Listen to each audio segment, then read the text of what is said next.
జయశ్రీ కుసుమహరనాథ్. కుసుమహరనాథ మహాప్రభుని హృదయామృతము పాగల్ హరనాథ్ లేఖావళి 3లో 1వ భాగము 20వ లేఖ.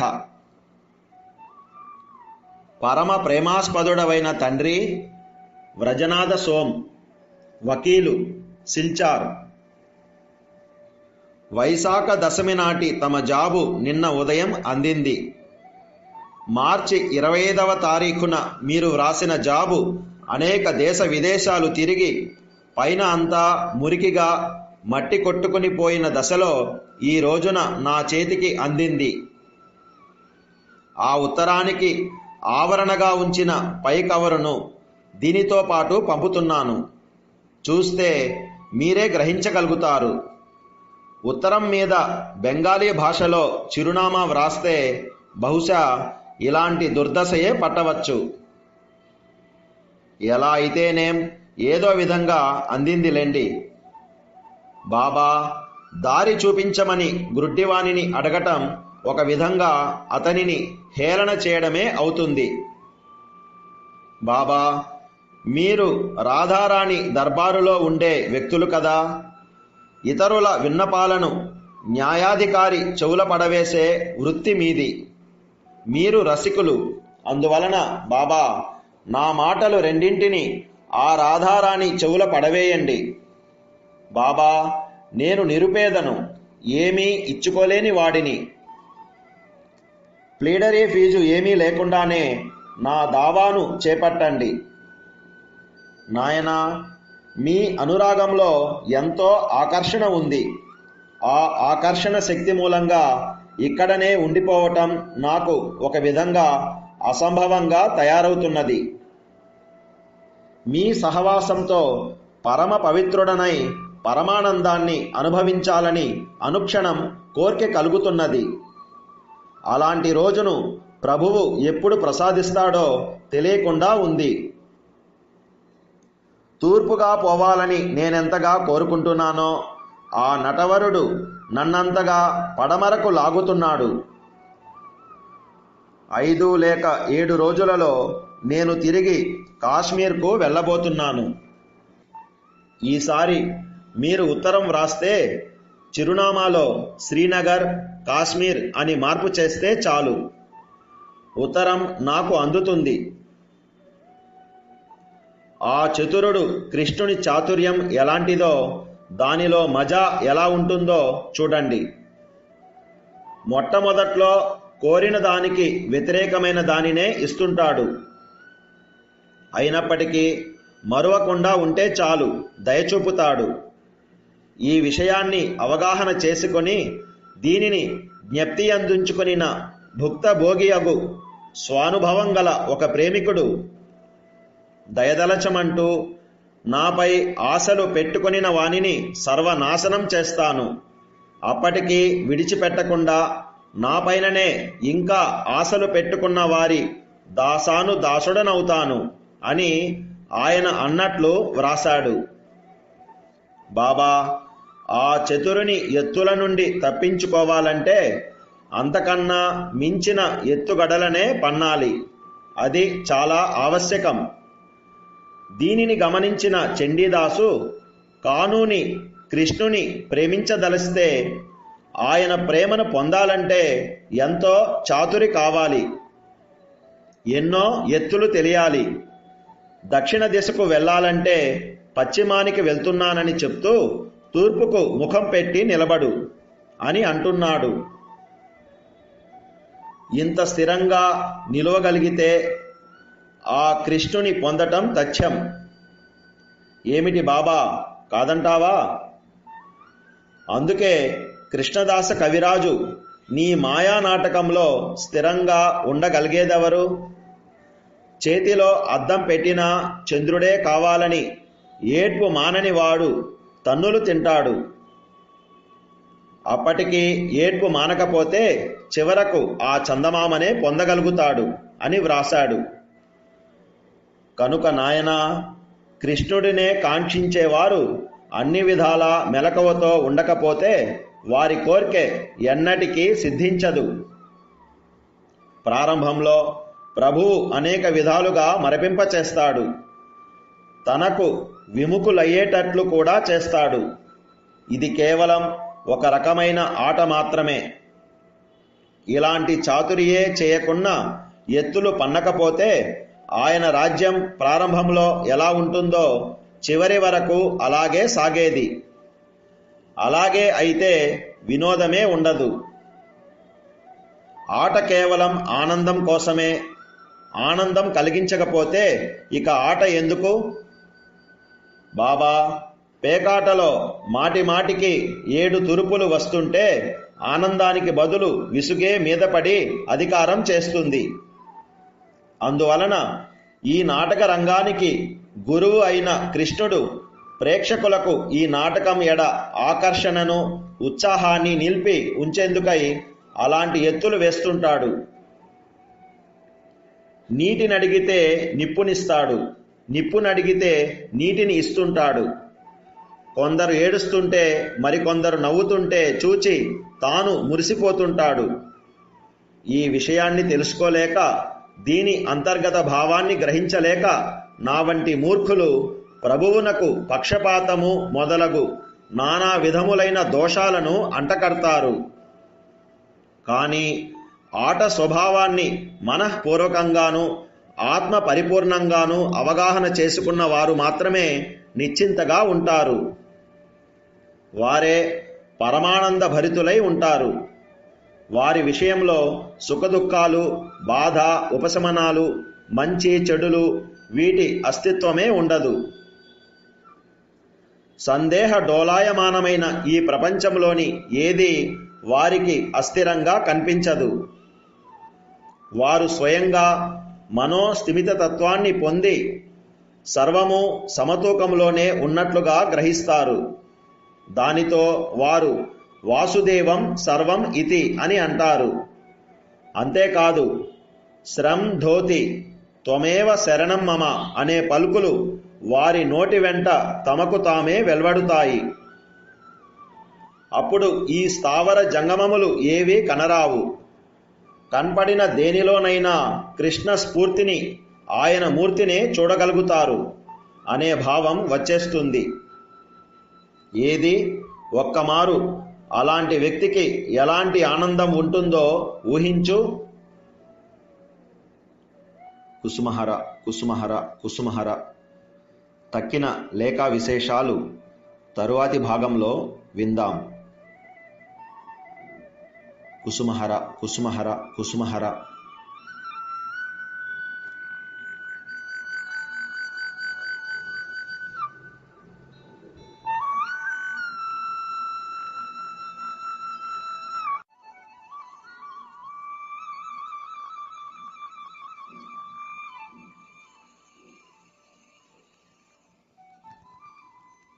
జయశ్రీ కుసుమహరనాథ్. కుసుమహరనాథ మహాప్రభుని హృదయామృతము పాగల్ హరనాథ్ లేఖావళి 3లో 1వ భాగము 20వ లేఖ. శ్రీ వ్రజేంద్రనాథ్ సోమ్ వకీలు సిల్చార్ గారికి వ్రాసిన లేఖలోని మిగిలిన భాగము. నాయనా, ఎప్పుడు చూచినా యజమానిని అంటిపెట్టుకునే, ఆయన సేవను ఏమరకుండా ఉండే సేవకుడు భోజనము, ఇల్లు, విశ్రాంతి మొదలైన అన్ని విషయాలలోనూ నిశ్చింతగా ఉంటాడు. అదేవిధంగా తాను ఎక్కడ ఉన్నా, ఎలా ఉన్నా ప్రభువు సర్వదా తన వెంటనే ఉన్నాడని గ్రహించగలిగిన సాధకుడు ఎక్కడున్నా పరిపూర్ణమైన నిశ్చింతతో ఆనందంగా కాలం గడపగలుగుతాడు.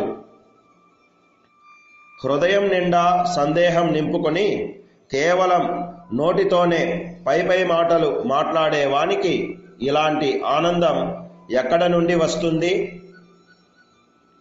అందుకే మనస్సు, మాట రెండు ఒకే తీరుగా ఉండాలి. అందుకని బాబా ప్రభుని పనులలోని ఉచితానుచితములను విమర్శించకుండా సర్వదా ఆనందంగా ఉండమని చెబుతున్నాను. కృష్ణుని భజించేందుకే నేను ఈ పృథ్వీ మీదకు వచ్చాను. అది నా విధి. మిగిలిన దానిని ప్రభువే చూచుకుంటాడు. కానీ మనం అజ్ఞానవశాన ప్రభుని ఆలోచనలను, ఆయన కార్యములను మన భుజాల మీదకు ఎత్తుకొని ప్రభుని ఆజ్ఞారూపమైన మన కర్తవ్యాన్ని విస్మరిస్తాం. ఏమి తింటాను, ఏవి కడతాను అనుకుంటూ రేయింబవళ్ళు ఇలాంటి ఆలోచనలతోనే మునిగిపోయి మన కర్తవ్యాన్ని నిర్లక్ష్యం చేస్తాము. హరి అని అనటమే, నామం చేయటమే నా కేవల ఏకైక కర్తవ్యం. అందువలన నేను అలాగే చేసుకుంటూ పోతాను. ఫలాఫలముల లాభ నష్టాల కోసం ఎదురు చూడటం కానీ, నామం ఎందుకు చేయాలి, నామం చేస్తే వచ్చేదేమిటి అనే ప్రశ్నలతో గాని నాకు అవసరమేమిటి? మిగతా ఆలోచనలనన్నింటినీ విడిచిపెట్టి జీవన్మరణముల రెండింటిలోనూ సుమధురమైన రాధాకృష్ణ నామాన్నే నీ సర్వస్వంగా చేసుకొని నిశ్చింతగా ఉండమని అర్థిస్తున్నాను. ఇది అది అని ఒక భావం నుండి మరొక భావానికి గెంతవలసిన అవసరం లేదు. నామం చేయగా చేయగా సర్వము నీ కరతలామలకమే అవుతుంది. వలకు కట్టిన త్రాటికొన కొంచెము మాత్రమే నా చేతిలో ఉన్నది. నా కనులకు కనపడకుండా వలలో చేప చిక్కుకునే ఉన్నది.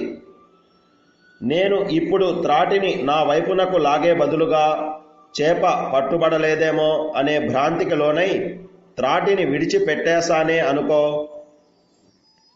ఇక రెంటికి చెడిన వాడనే అవుతాను. అదేవిధంగా నామం ద్వారా కృష్ణుని పొందగలమా లేదా అనే సందేహంతో నామాన్నే విడిచిపెడితే పైన చెప్పబడిన జాలరి వలె సర్వమును కోల్పోయి ఏడవాల్సి వస్తుంది. ఎందుకంటే జాలరి వలత్రాటిని వదిలిపెట్టేస్తే వలలోనున్న చేప తాను తనతో పాటుగా వలలోనున్న మిగిలిన వాటి అన్నింటితోనూ మాయమవుతుంది. ఎంత ప్రయత్నించినా మరి దొరకదు. అందువలన బాబా, నామస్మరణను విడిచిపెడితే అలాంటి ప్రమాదమే ఉంటుందని గ్రహించు. సదా నామం చేయండి. నామం ఎలా చేయాలి, ఏ పరిస్థితిలో చేయాలి అనే విచారణయే వద్దు. ఏదో విధంగా నామం చేయండి. ఆ తర్వాత ఆ నామం ఎవరిదో ఆయనయే దానిని సరైన విధానంలో జరిపిస్తాడు. ఈ విషయాన్ని గురించి మనం ఆలోచించవలసిన అవసరమే లేదు. నామాన్ని మించిన మహామంత్రము, మహాయజ్ఞము, మహాతపస్సు మరేమీ లేదు. నామం చేయండి, కృతార్థులు కండి. అజప విధానంలో నామం చేయగలుగుతున్నామా లేదా అనే పరీక్ష కూడా మీకు అనవసరమే. బాబా, సంపద ఉంటే పరిచారకులకు గాని, పొగడ్తలు కుమ్మరించే వారికి గాని కొరతయే ఉండదు. వారంతా తమకు తామే వచ్చి సంపన్నుల సేవ చేస్తారు. అదేవిధంగా నామధనంతో సంపన్నులైతే మిగిలినవన్నీ కూడా తమకు తామే వచ్చి పడతాయి. సంపాదన మొదలుపెట్టిన దశలో ఎందరెందరో అడ్డుగా నిలుస్తారు, ఎందరో విరోధులవుతారు. సంపాదించదలచిన వ్యక్తి వారిని చూచి బెదిరిపోయి కూడబెట్టడం మానివేస్తే ఎన్నటికీ ధనికుడు కాలేడు. బాబా, అదేవిధంగా కామము, క్రోధము మొదలైన అరిషడ్వర్గములు మొదట్లో నిన్ను అనేక విధాలుగా బెదిరిస్తాయి. వాటిని లెక్క చేయకుండా నీ పనిని సాగించు. దానితో అవే నీ పాదాక్రాంతమై నిన్ను పొగడటం ప్రారంభిస్తాయి. అనేక విధాలుగా నీకు సాయం చేయసాగుతాయి. ఇప్పుడు అన్ని విషయాలలోనూ కళ్ళు మూసుకొని దేనిని పట్టించుకొనకుండా నామధన సంపాదనను ప్రారంభించు. ఏ కారణంగానూ నామాన్ని విడువకు. సుఖదుఖాలు రెండూ కూడా సముద్ర తరంగాల వంటివి. వాటి స్థాయి ఎప్పటికప్పుడు మారుతూ ఉంటుంది. ఉవ్వెత్తుగా వచ్చే ఈ తరంగాలను చూచి బెదరి నామాన్ని వదలకు. ఇదే నా విన్నపము. విశిష్టమైన మీ విశ్వాసంతో మధురమైన కృష్ణనామాన్ని మిళితం చేయి. మీ పనిపాటులు అన్నీ చేసుకుంటూ ఉండండి, కానీ నామాన్ని విడిచిపెట్టకండి. రాధారాణి తప్పక దయతలుస్తుంది. పిచ్చివాని వలె అది ఇది ప్రసంగించాను, ఏమీ అనుకోకండి. మీరు వకీలు వృత్తి చేస్తున్నారు. చట్టవిరుద్ధమైన సంగతులు తమ చెవులకెక్కవు. అందువలన వాటన్నింటినీ పిచ్చివాని మాటలే లెమ్మని ఉపేక్షించండి. నన్ను పిచ్చివాని క్రిందనే జమకట్టి నాపై దయాదృష్టి సారించండి. ఏనాటికైనా కృష్ణుడు దయదలచి మిమ్మల్ని కలుసుకునే యోగం ప్రసాదిస్తే మీ దర్శనం చేసుకుంటాను. ఆనాడు గుండె కదిలించి హృదయాంతర్గతమైన భావాల అన్నింటినీ మీ ముందుంచుతాను. వ్రాతమూలకంగా వెల్లడించే శక్తి లేదు. ప్రేమమయి రాధా ప్రేమలో మీరు తృప్తిగా ఈదులాడండి. నన్ను కూడా ఒకమారు మునగనిచ్చుట మరువకండి.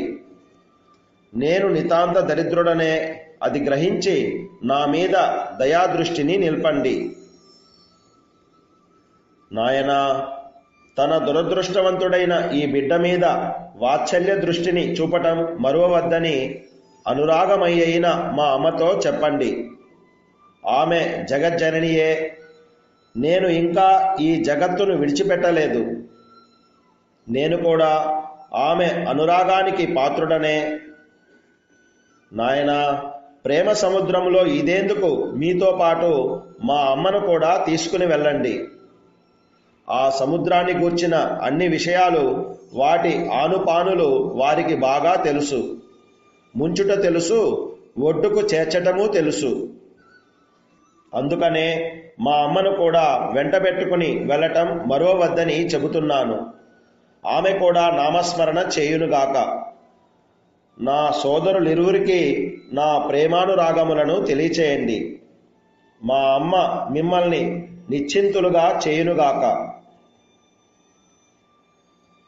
ప్రేమమయులకు మా తాతగారైన కైలాసదాదా మహాశయులకు, ప్రేమంపు తండ్రులైన మహేశ చంద్ర మరియు డాక్టర్ సురేంద్ర గారులకు నా విషయం గుర్తు చేయండి. వారందరూ ఎలా ఉన్నది వ్రాయండి. వారిని కూడా వ్రాయమనండి. కృష్ణుడు అలాంటి రోజును అనుగ్రహిస్తే మనసులోని కోరికలు నెరవేరుతాయి. నా శరీరము ఆనందంగానే ఉంది. మీరు ఏ చింత పడనవసరం లేదు. కృష్ణుడు మిమ్మల్ని సకల విధములా ఆనందంగా ఉంచునుగాక. ఇదే నా ప్రార్థన. ఇప్పటికీ ఇంతే. మీ వాడైన హర. కుసుమహర కుసుమహర కుసుమహర.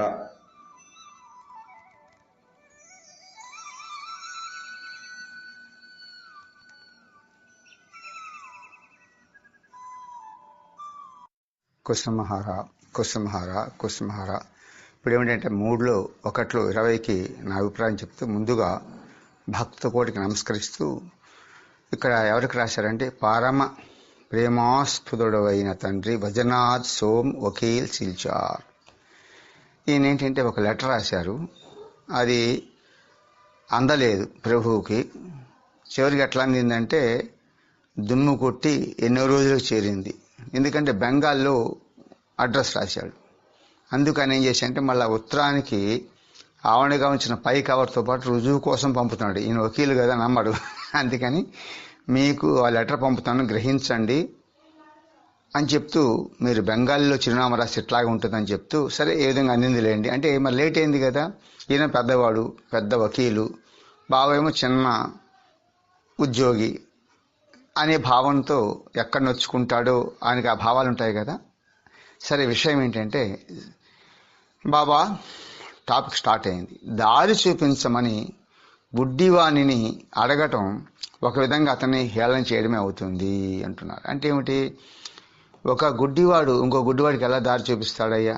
నాకు ఆ దారి తెలియదు కానీ చెప్పగలను. ఇప్పుడు గుడ్డివాడికి ఏంటంటే అతీంద్ర జ్ఞానం ఉంటుంది. ఉదాహరణకి ఏంటంటే ఒక గుడ్డివాడు ఉన్నాడు. వాడు ఏంటంటే గుడ్డివాడికి కాళ్ళు చేతులు అన్ని బాగానే, కళ్ళు మాత్రం లేవు. ఒకటి కుంటివాడు ఉన్నాడు, నడవలేడు, వాడు 2 కాళ్ళు స్వచ్ఛపడి ఉన్నాయి. వాళ్ళిద్దరూ ఒక ఒప్పందం చేసుకొని ఈ గుడ్డివాడి నెత్తి మీద ఎక్కి కూర్చొని కుంటివాడు ఎక్కేశాడు. సరే నడుస్తుంటే వాడికి మధ్యలో ఆకలేసే దోసకాయ తోట కనబడింది. తిందామంటాడు ఎవరు, ఈ పైన ఉన్న కళ్ళున్నవాడు. దానికి కంచె ఉందని అడుగుతాడు గుడ్డివాడు. లేదు అంటాడు. అంతే, అది చేదు దోసకాయలు అంటాడు. అంతే, ఎలాగానే కొరికి చూస్తే దోసకాయ. అతీంద్ర జ్ఞానం ఉంటుంది మరి వాళ్ళకి. కాబట్టి అయ్యా నేను గుడ్డివాణిని, కానీ మీకు దారి చెప్తాను, గోలోక దారి. నన్ను తీసుకెళ్ళమంటే ఎట్లా? ఆయన వచ్చింది మనం శుద్ధి చేసి నడిపించడానికి వచ్చాడు, మనం నడవాలి ఆయన చెప్పిన దారిలో.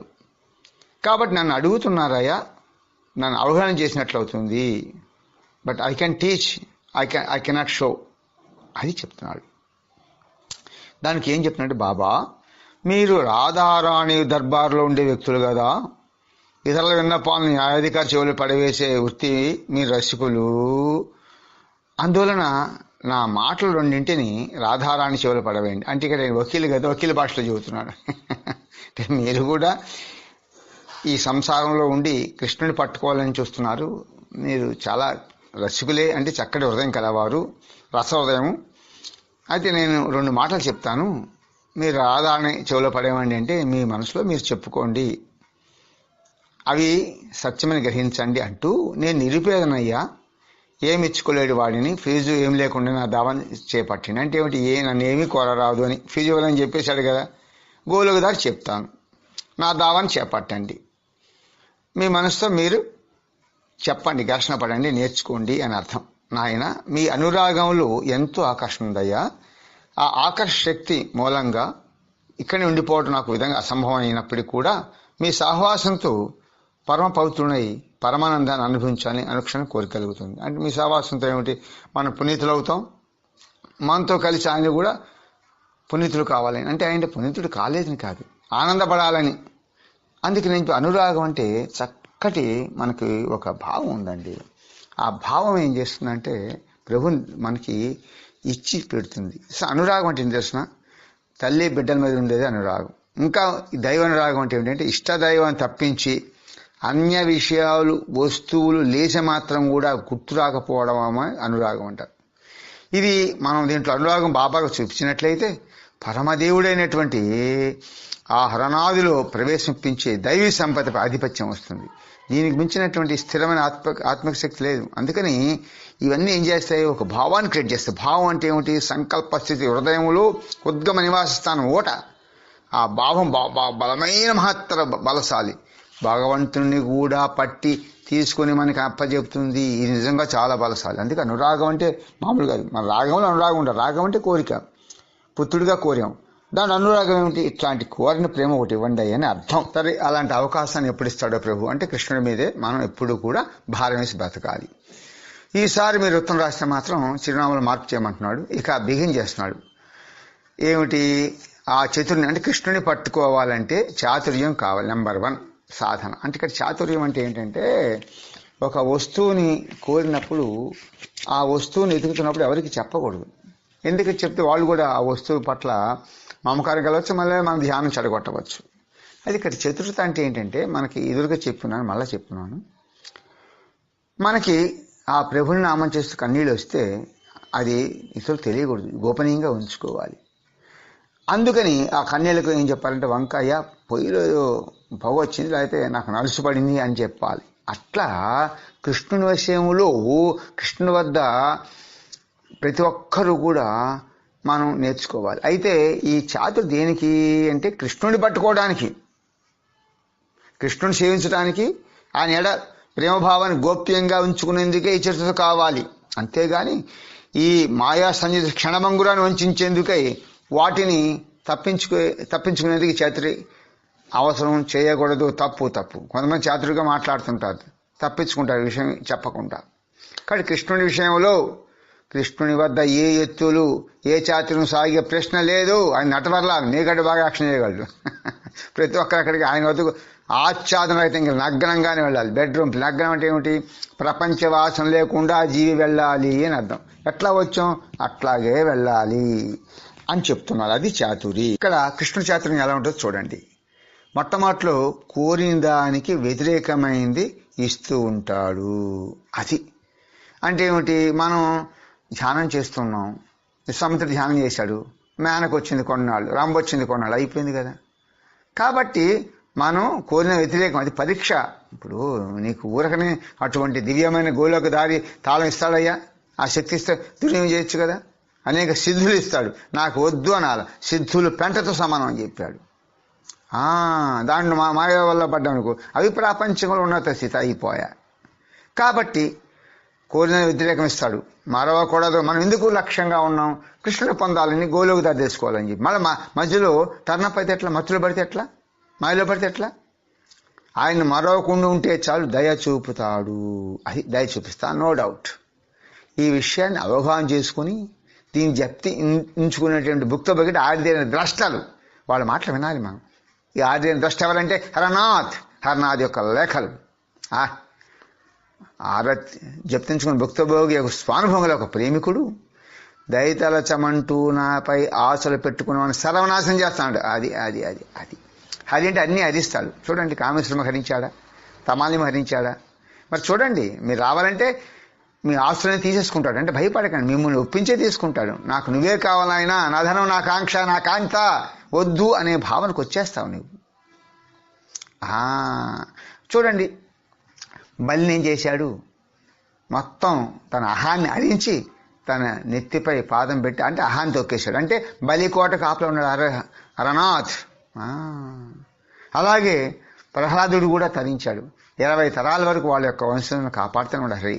దాసానుదాసుడు అవుతాడట. కామకన్ముఖ చూడండి, ఆస్తంతా ఆత్మకర్పూరంగా చేసుకున్నాడు. 5 పిల్లలు, ఆడపిల్ల పెళ్లి తాను స్వయంగా చేశాడు. అద్భుతం. అందుకే ఉన్నాడు, నా దయతలచమంటూ నాపై ఆశలు పెట్టుకున్న వారిని సర్వనాశనం చేస్తాను, హరించేస్తాను. అంతకనే ఏం కావాలి మనకి?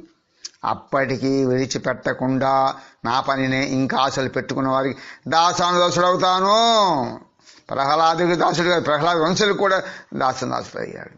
చివరికి బాణాసురుని కూడా ఓడించలేకపోయాడు విష్ణువు. చక్రం తీయగానే నారదుడు వచ్చి, ఏం చేస్తున్నావు? నువ్వు మాట ఇచ్చావు, ఈయన ప్రహ్లాద వంశిస్తున్నాడు అంటే ఆపేశాడు, చక్రాన్ని ఆపేశాడు. అది కాబట్టి బాబా ఆ చిత్రుని ఎత్తులని తప్పించుకోవాలంటే అంతకన్నా మించిన ఎత్తుగానే వేయాలి. అసలు ఎంత బాగా చెప్తున్నాడు కృష్ణుని పొందాలంటే. బట్ అర్ణాన్ని పొందాలంటే అంత ఈజీ. ఇది కృష్ణుడి గురించినటువంటి తత్వం అనిపిస్తుంది అప్పుడప్పుడు నాకు. కాబట్టి ఈయన కృష్ణ కథలని కూడా అన్నాడు ఒకసారి. ఆయన కథ అక్కడ ఉన్నాయి చూడండి, స్మృతుల్లో దాగి ఉన్నాయి. ఇంత బాబా మనని మరిపించాడు, మన ఎత్తుకుంటాడు. కృష్ణుని పట్టుకొని మనం వెళ్తే ఆయన మన పట్టుకొని వెనకాల పడుతున్నాడు. భక్తాలని వెంటబడే భగవానుడు హరనాథ్ అని నా అభిప్రాయం. సరే, అంతకన్నా మించిన ఎత్తులనే పన్నాలి అంటూ ఏమిటంటే అది కూడా చెప్తాడు. దీన్ని గమనించి చండీదాసు కృష్ణుని ప్రేమించదలిస్తే, ఆయన ప్రేమను పొందాలి అంటే ఎంతో చాతుర్యం కావాలి, ఎన్నో ఎత్తులు తెలియాలి. అవన్నీ తెలియాలంటే మాట్లాడి సాధు సాంగత్యం తెలుస్తాయి. అదే పాగలహరనాథ్ 1 కోటి సాధువుల సాంగత్యం ఉన్నాడండి.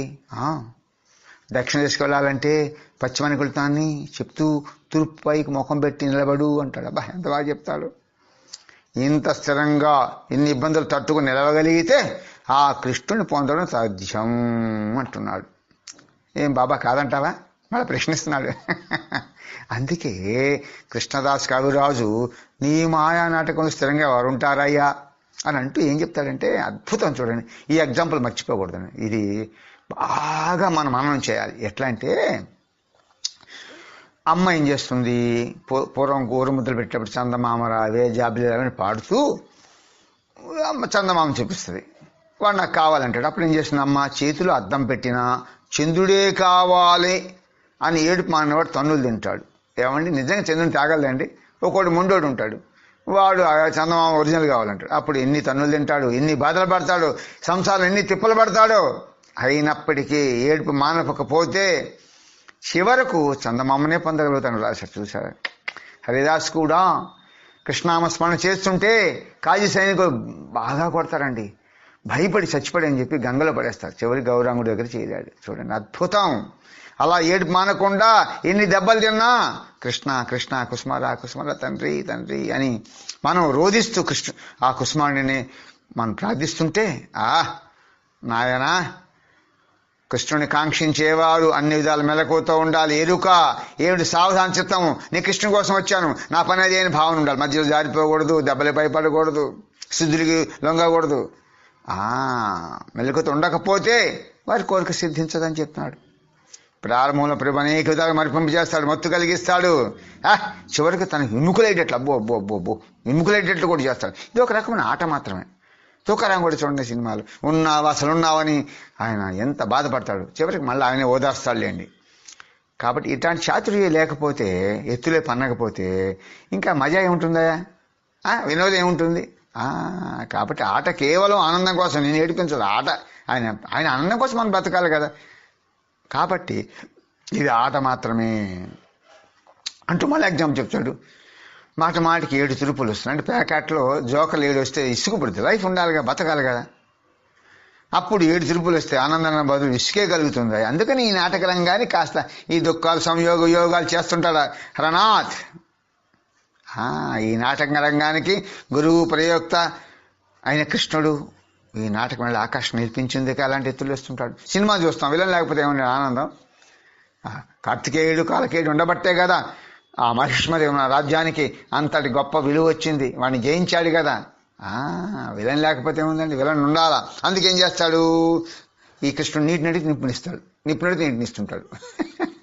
కొందరు ఏడుస్తుంటే మరికొందరు నవ్వుతుంటే చూస్తాను మురిసిపోతుంటాడు. అది ఆనందం. ఈ విషయం తెలుసుకోలేక, దీని అంతర్గత భావన గ్రహించలేక నా వంటి మూర్ఖులు, అందుకే నేను మూర్ఖుడు, నా వంటి మూర్ఖులు అంటే మనం అన్నమాట, ప్రభువునకు పక్షపాతము మరి నానా విధమైన దోషాలు అంటగడుతూ ఉంటారు. నా మీద ప్రభువు దయలేదు, అంత నామం చేశాను, అంత పూజ చేశాను. అర్థం చేసుకోవాలి మనం, కృష్ణుడు దక్కుతున్న అర్థం. కానీ ఆట స్వభావాన్ని మనపూర్వకంగా ఆత్మ పరిపూర్ణంగా అవగాహన చేసుకున్నవారు నిశ్చింతగా ఉంటారు. సందేహాలు, ఇది కృష్ణుడి చర్య. Depend upon Krishna, take name. కృష్ణుడు అనుమతి లేని నా కష్టాలు రావు అనే భావన కలవారు నిశ్చింతగా ఇక తొలగరు, చింతే ఉండదు, స్టడీగా ఉండి స్థితప్రజ్ఞ సంపాదిస్తారు. వారి పరమానంద భరితులై ఉంటారు. వారి విషయంలో సుఖాలు దుఃఖాలు బాధ ఉపశమనాలు మంచి చెడులు వీటి అస్తిత్వం ఉంటుంది. అసలు ఎగ్జిస్టెన్స్ పుట్టవు అసలు వాళ్ళకి. ఆ పుట్టదు, వాళ్ళ మనసులోనే పుట్టవు. దానికి సందేహ డోలాయమయమైన ఈ ప్రపంచంలో వారికి ఏది అస్థిని కనిపించదు. అందుకే ధ్యానానికి సందేహ మనుషుడు పనికిరాడు. అందుకే పహాల అర్ణ ద్వారా అన్ని సందేహం నివృత్తి చేసుకొని దాంట్లో దూకాలా. ఏ విధమైన సందేహ డోలికలు ఊగుల వాడికి, అంటే ఊగి అటు ఇటు ఊగేవాడికి ప్రపంచంలో ఏది కూడా అస్తవ్యస్తంగా తోచదు. కాబట్టి ఊగులాడకుండా ఉండాలి. అందుకే ఇవన్నీ కూడా మన మానసికంగా ఈ భావాలను చోటు చేసుకోవాలి. కాబట్టి సందేహ డోలమైన ప్రపంచంలో ఏది వారికి అస్తిత్వం కనిపించదు. సృష్టి అంతా కరెక్టే, ప్రభు యొక్క చర్య, దీంట్లో తప్పు లేదు. అందుకే 4:1:58 కొన్నాడు. ఏమిటి, ఈ పృథ్వీలో జరగవలసిందంతా ముందుగానే నిర్ణయించబడి ఉన్నది అనే దృఢమైన విశ్వాసం కలిగి ఉండాలి. కర్మ సిద్ధాంతం నమ్మాలి, ప్రభుని నమ్మాలి. కాబట్టి ఇంకా స్థిరవాసం ఉందనుకోండి, వాళ్ళు ఎవరు తెలుసా, వాసుదేవం సర్వమితి, అంత వాసుదేవుడే, దీంట్లో ఏ తప్పు లేదు, సృష్టిలో తప్పు లేదు, సృష్టి అంతా కూడా కరెక్ట్గానే ఉంది. అందరికీ ఒకడున్నాడు, ఆయన సర్వం చూస్తున్నాడు, ఆయన సర్వనేమంతా అనే దాన్ని శరీరంతో మనసుతో ప్రాణంతో మూడింటితో కూడా విశ్రయించి సంపూర్ణంగా ఆధారపడి ఉన్నారా, నిశ్చింత రాక తెప్పుద్దా. అందుకే త్వం సరేవమ్మ త్వమేవ శరణమ్మ, నీవే నాకు దిక్కు అనే పలుకులు ఆటోమేటిక్గా వచ్చేస్తాయట.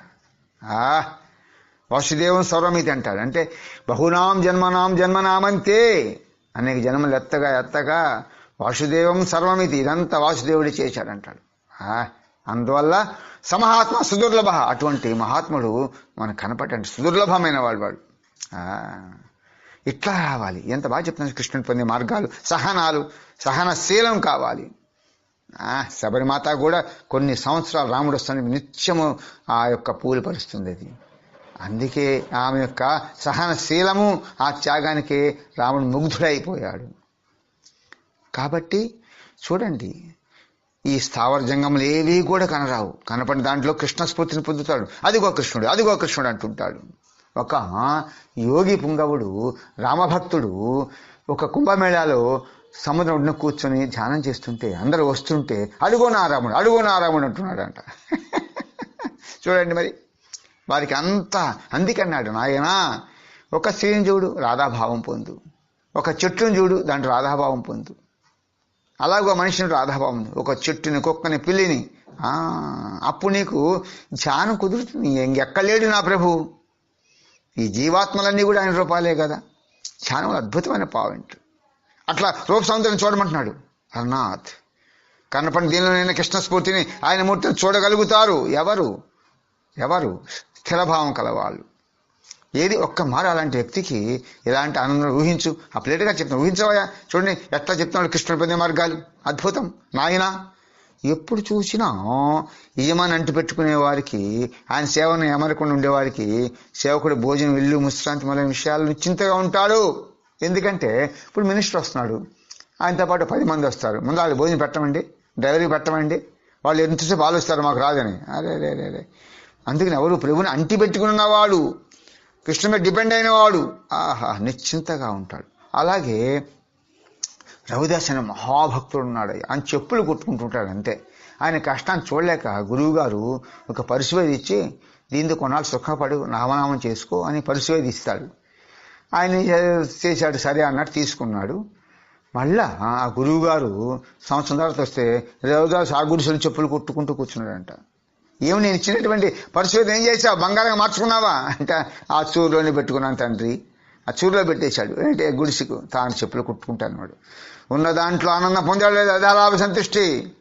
అది ప్రభుత్వ కార్యంగా భావించి ఆ చెప్పులు కుట్టుకుంటూనే రామనామం చేసుకుంటున్నాడు లేదా, అది తృప్తి, అది నిశ్చింత. అట్లాంటి వాడికే ప్రభు లభిస్తాడు. ఏది ఇల్లు, విశ్రాంతి, అన్ని విషయాలు నిశ్చింతగా ఉంటాడు. అదేవిధంగా తను ఎక్కడ ఉన్నా ఎలా ఉన్నా ప్రభు తాన వెంటనే ఉన్నాను గ్రహించగలిగిన సాధకుడు ఎక్కడున్నా పరిపూర్ణ నిశ్చింతగా ఆనందంగా ఉంటాడు. అదంట ఈ భావన సాధించాలండి. నా నాథుడు అనే భావన. నాథుడు లేనివాడు అనాథుడు. మనకి అనాథుడు కాదు, మన నాథుడు కలవాలి. మన అనాథ ఎట్ట అవుతామండి. హరనాథ్ నా భర్త కుసుమహర తాళిని మెడవేశాడు, ఆయన మాట వింటాను. మరి మన భర్త మాట వినాలి కదా. ఏమిటి ఆ మాటలు? హరనాథ లేఖలు చదవండి చెప్పాడు కదా. నిశ్చింత ఆనందం గలుపగలుగుతాడు. అందుకే ఏం సాధించాలని చెప్తాడు, అన్నిటికీ అందరికీ పైన ఒకడున్నాడు. ఆయన సర్వం చూస్తున్నాడు ఇప్పుడు. అది గమనించాలి. చూస్తున్నాడు అనే భావన ఉంటే తప్పు చేస్తామండి. ఒకసారి అనుకుల తాత మంచి భక్తుడు 2 గ్లాసుల మంచినీళ్లు ఏది గౌరవనామం చేయకుండా తాగాడట. వెంటనే ఉత్తరం వచ్చింది, ఆయన లేడు, నీవు నీతాయన స్మరణ చేయకుండా ఏది నోట్లో వేసుకొద్దు అని వచ్చాడంటే చూడండి, అద్భుతం కనిపెట్టాడు లేదా. ఒక ఆయన అయితే ఏం చేశాడు, కాస్త ప్రభు మాట విని త్రాగడం మానేశాడు. మళ్ళా కొన్నాళ్ళకి అలవాటు పడుతున్నాడు. వెంటనే రాశాడు, పారదులను ఎందుకు తెచ్చుకుంటున్నావు? గమనించండి, మన మీద ఒకడున్నాడు, వాడు సర్వదా చూస్తున్నాడని భావన తప్పు చేయం. ఈ భావన పొందాలి, అంత తేలిక కాదు. ఇలాంటి వాళ్ళే కృష్ణ పొందగలుగుతారు. కాబట్టి సాధకుడు ఎక్కడ ఉన్నా పరిపూర్ణ నిశ్చింత అన్నం కలుపుతాడు. ఎందుకు? నా నాథుడు ఉన్నాడు, నాకు ఉన్నాడు. అలా కాకుండా హృదయం నుండి సందేహాలు నింపుకొని కేవలం నోటితోని పై మాట్లాడేవాడికి ఇట్లాంటి ఆనందం రాదు. ఎక్కడి నుంచి వస్తుందని ప్రశ్న చదువుకోండి. కాబట్టి మనస వాచ కర్మణ త్రిపుటి ఏర్పడాల. మనం మాట్లాడతాం కానీ లోపల ఉండదు. నామానంద ఆహా అంటుంటాం, లోపలంతా ఉండదు. ఒక్కటి చెప్తాం వినండి, అద్భుతంగా చెప్పు. ఫైనల్, కృష్ణుని భజించేందుకై నేను ఈ పృథ్వీ మీదకి వచ్చాను. ఇది నా విధి, మిగిలిన దానిని ప్రభువే చూసుకుంటాడు. ఇదేంటి? ఈ వాక్యం ధ్యానం చేయండి కొన్నాళ్ళు. నేను చేశానండి. మహావాక్య ధ్యానం అంటే ఇదే. నా పని ఒక్కటే, కుసుమనామం చేయడానికి వచ్చాను. ఇది నా విధి, నా డ్యూటీ. రైట్. ఇక మిగిలిన దాన్ని ప్రభువే చూసుకుంటాడు. కానీ మన అజ్ఞానవశాన ప్రభుని ఆలోచనలను, ఆ కార్యక్రమాలను మన భుజాల మీదకి ఎత్తుకొని ప్రభుని ఆజ్ఞారూపం మన కర్తవ్యాన్ని స్మరిస్తున్నాం. ఏమిటి ఆజ్ఞ? నామం చేయమన్నాడు. మనం ఏం చేస్తున్నాం? ఏం తింటాను, ఏమి కడతాను అనుకుంటూ రేంబౌళ్ళు ఇలాంటి ఆలోచనలతో మునిగిపోయి మత్తు వచ్చి మన కర్తవ్యం నిర్లక్ష్యం చేస్తున్నారు. హరి అనడమే, నామం చేయడమే నా కేవలం ఏకైక కర్తవ్యం. అందువల్ల నేను అలాగే చేసుకుంటూ పోతాను. ఫలాఫలముల లాభ నష్టాలు కొద్ది చూడటం కానీ మనం ఎందుకు చేయాలి? మన లక్ష్యం ఏమిటి? ధనము, భార్య. ఇది బహిర్ముఖం. నిర్లక్ష్యం వల్ల ఆత్మపరిశీలన కోల్పోతున్నాం. మనం వివరించిన అవగాహనలోకి రావాలి, దాన్ని ధ్యానం చేయాలి. నామం చేస్తే వచ్చేదేమిటి? ఇన్నాళ్ళు నామం చేస్తే నాకేం రాలేదే అనే ప్రశ్నతో నాకు అవసరం ఏమిటి? మిగతా ఆలోచనలను అన్నింటిని విడిచిపెట్టి, ఇలాంటివి విడిచిపెట్టి జీవన్ మరణం రెండింటిలోనూ సుమధురమైన కుసుమర నామాన్ని మీ సర్వస్వంగా చేసుకుని నిశ్చింతగా ఉండమని అర్థిస్తున్నాను అంటున్నాడు. అంటే ఇక్కడ అర్థం ఏమిటి? జీవించి మరణించే అప్ టు ఎండ్ వరకు చేయాలి, ఆపకూడదు. నిశ్చింతగా ఉండమంటున్నాడు. ఇది అదే ఒక భావం. మరో భావానికి ఎంత అవసరం ఏంటి? ఇది చింత ఎప్పుడు దేహాన్ని కాల్చివేస్తుంది. బహిర్ముఖం అయిపోతావు, చింతన అంతర్ముఖం అయిపోతావు. నామం చేయగా సర్వము నీ కరతలామలకం అవుతుంది. అందుకే విస్మరణ చేయకూడదండి ఎప్పుడూ కూడా. ఇది పాత్ర, ఇది నిజం కాదు, నేను ఆడుతుంది ఒక నటన అని చెప్పి అనుకోకపోతే మనం దీంట్లో లీనమైపోతాం. కాబట్టి జాగ్రత్తగా ఉండండి. నామస్మరణ గురించి ఇంకా చెప్తున్నాడు. వల్ల కట్టిన త్రాటి కొన కొంచెం మాత్రమే నా చేతిలో ఉందయా. నా కనులకు కనపడకుండా వలలో చేప చిక్కుకున్నది. నేను ఇప్పుడు త్రాటిని నా వైపుకు లాగే బదులుగా చేప పట్టుబడిన భ్రాంతికలోనే తాటిని విడిచిపెట్టాననే అనుకో. ఇక రెండింటి చెడమాట అవుతాను. అంటే ఏమిటి?